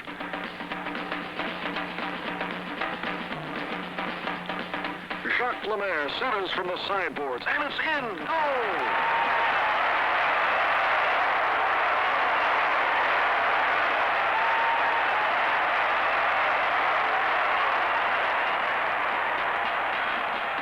Controversy surrounds referee Dave Noel and the goal judge, but the weird tally goes up on the board nonetheless. Let's take a look at the replay. Lemaire's centering attempt bounces off Detroit's Ace Bailey, hits the near post, and just makes it across the goal line. Goalie Edwards pulls it back, but too late, and the Canadians have a 3-1 lead. Mickey Redmond gets the Red Wings offense revved up, but Murray Wilson steals, and Jacques Lemaire heads up ice for the Canadians. Lemaire to Wilson. Goal!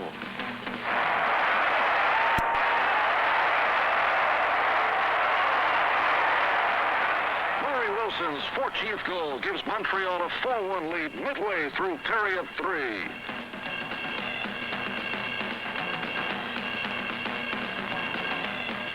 Number 19, Larry Robinson, is all over Marcel Dion, and that's holding. Robinson departs, and the Red Wings get a power play opportunity. Alex Delvecchio fires the puck into the corner where Red Berenson takes over. Berenson feeds Mickey Redmond in the slot. Goal!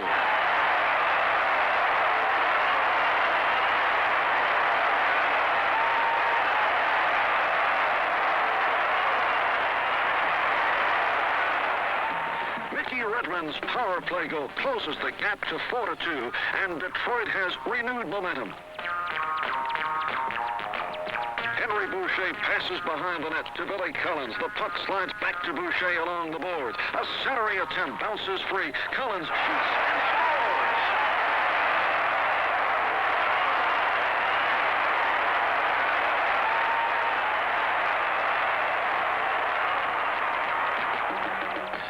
Replay, it's all Billy Collins and Henry Boucher for Detroit as they control the puck until there's an opening. When the opportunity comes, Dryden is screened by defenseman Pierre Bouchard, and the puck is past him before he even sees it.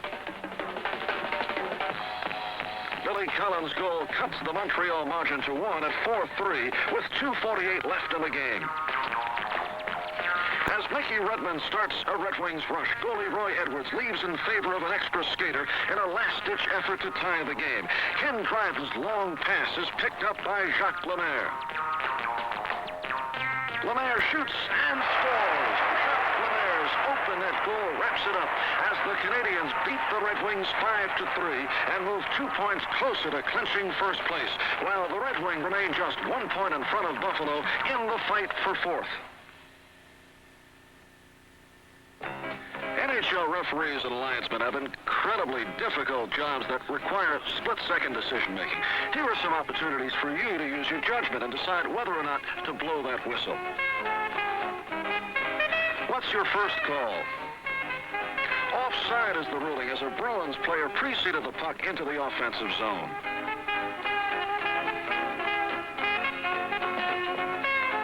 Now the Bruins get rolling once again, and the linesman has another decision to make. This is not offside. Offside is only called if both skates are completely over the blue line before the puck. Here we have the Philadelphia Flyers applying offensive pressure in the Los Angeles Kings' end.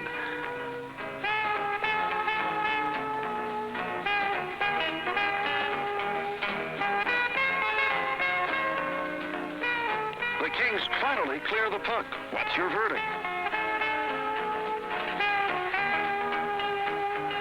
If you called an icing infraction, you called it right. The puck went more than half the length of the ice, crossed the goal line, and was first touched by the Flyers. So the face-off is back in the Kings' zone.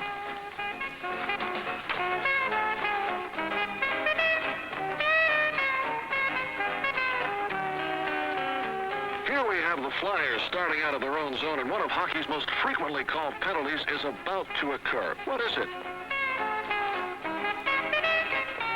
Hooking is the referee's decision, and the Kings will have to play shorthanded for 2 minutes while the guilty party sits it out with his minor penalty.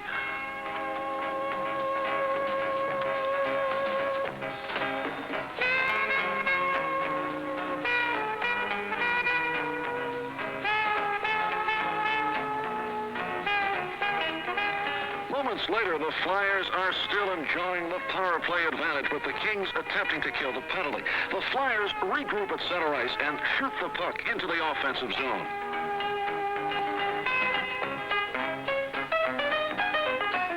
As the Kings clear down ice, should a whistle stop play?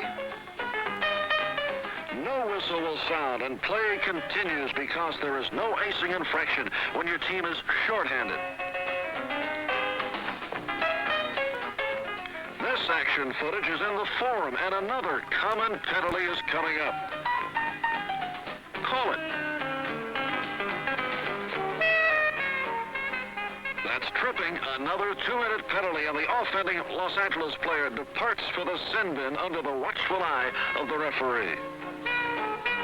As the New York Rangers head up ice against Chicago, would you blow the whistle? The player on the left is on the blue line, not over it, and play continues, no offside.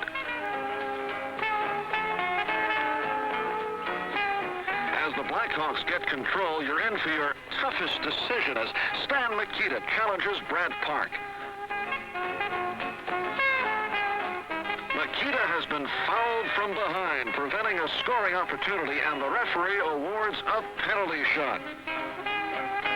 The players clear the ice, and it's Stan Mikita one-on-one against New York goalie Ed Giacomin, a rare scene in the course of the season.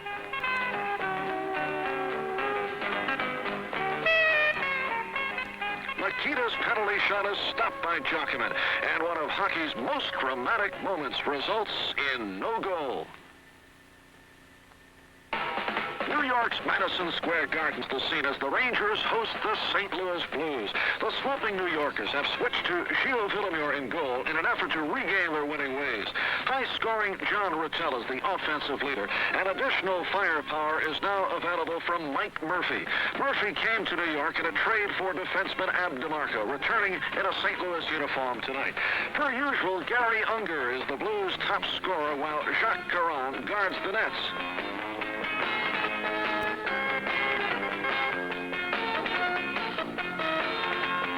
The Rangers trail the Boston Bruins in the struggle for second in the East, and the all-important home ice advantage come playoff time.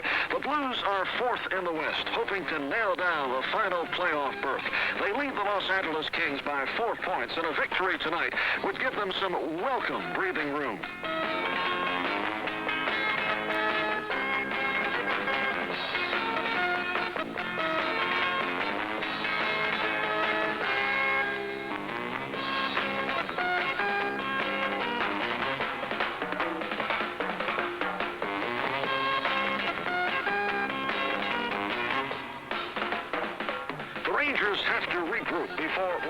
Sealing gets them on track. Sealing headmans a pretty pass to Mike Murphy. Murphy shoots. Goal!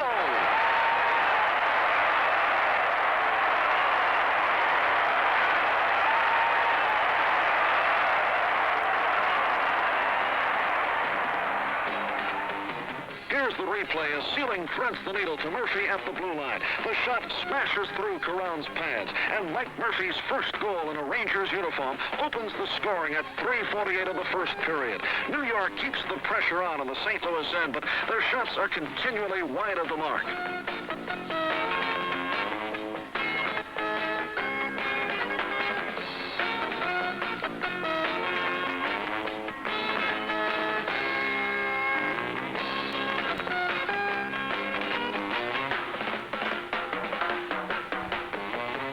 Now the Blues try some heavy hitting in an attempt to halt the Rangers' attack.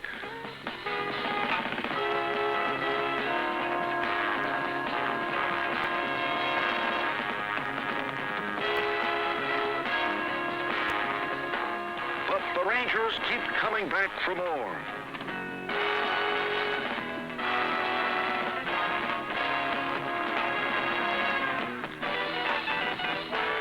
St. Louis finally moves out with Gary Sabrin carrying up ice. Sabrin drops the puck for Gary Unger. Unger's shot is stopped, but Jack Eager scores.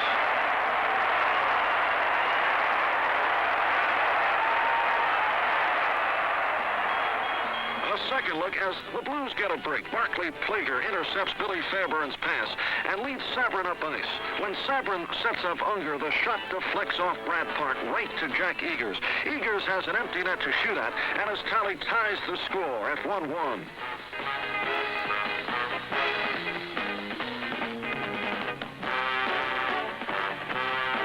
The scoreboard, the Bruins are beating the Flames, and the Rangers realize a victory is necessary to remain 2 points behind Boston. Although they've dominated the action thus far, they're still caught up in a 1-1 hockey game.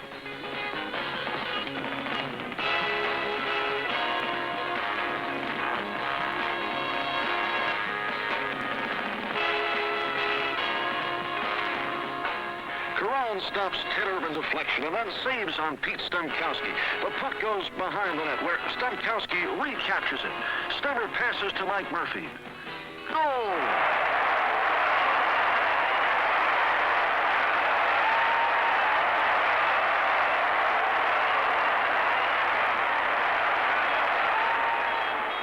The replay shows Lady Luck sided with New York this time. Goalie Jacques Caron decided to vacate the net to challenge Pete Stemkowski behind the goal line. When Stemkowski passed to Murphy in the slot, the cage was wide open.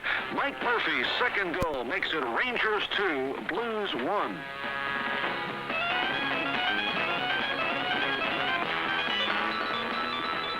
Jim Nielsen holds on to Gary Unger for dear life in the corner, and when no penalty call is made, Unger throws a couple of checks at referee Wally Harris.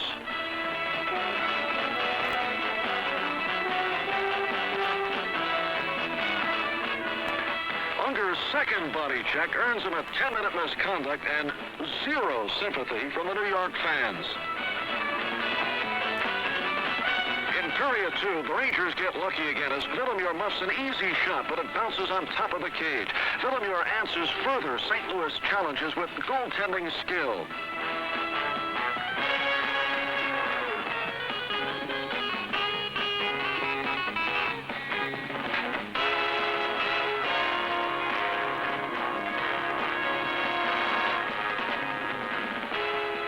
It's the Rangers' turn to test Jacques Caron, and he sparkles with save after save in a scoreless second period.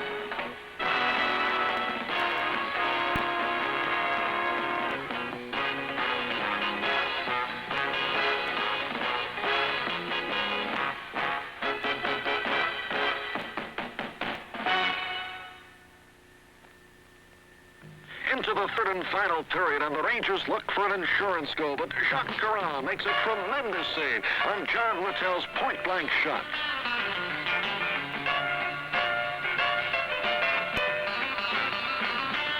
Caron stops Steve Vickers in front.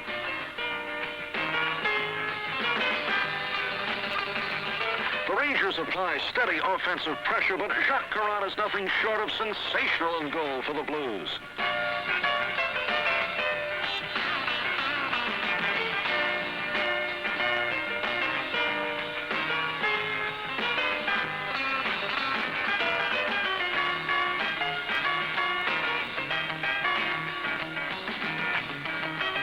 Although the Rangers can't get the puck in the net, Bobby Rousseau gets his skate hooked in the net.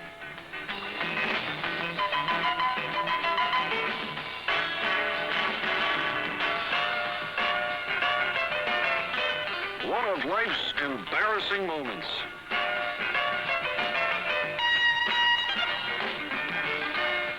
Number 2, Steve Durbano elbows Billy Fairburn in the corner, and the Rangers will enjoy a power play chance.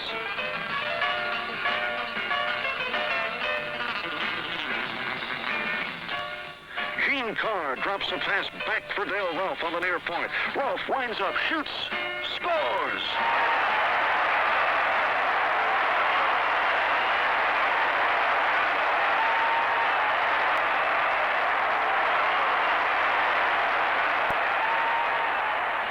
On the replay, goalie Caron is well screened, and Dale Rolfe's shot is into the net before Caron can make a move. It's the insurance tally New York was looking for, as the Rangers top the Blues 3-1 to stay 2 points behind Boston, while the Blues remain 4 points in front of Los Angeles in the West.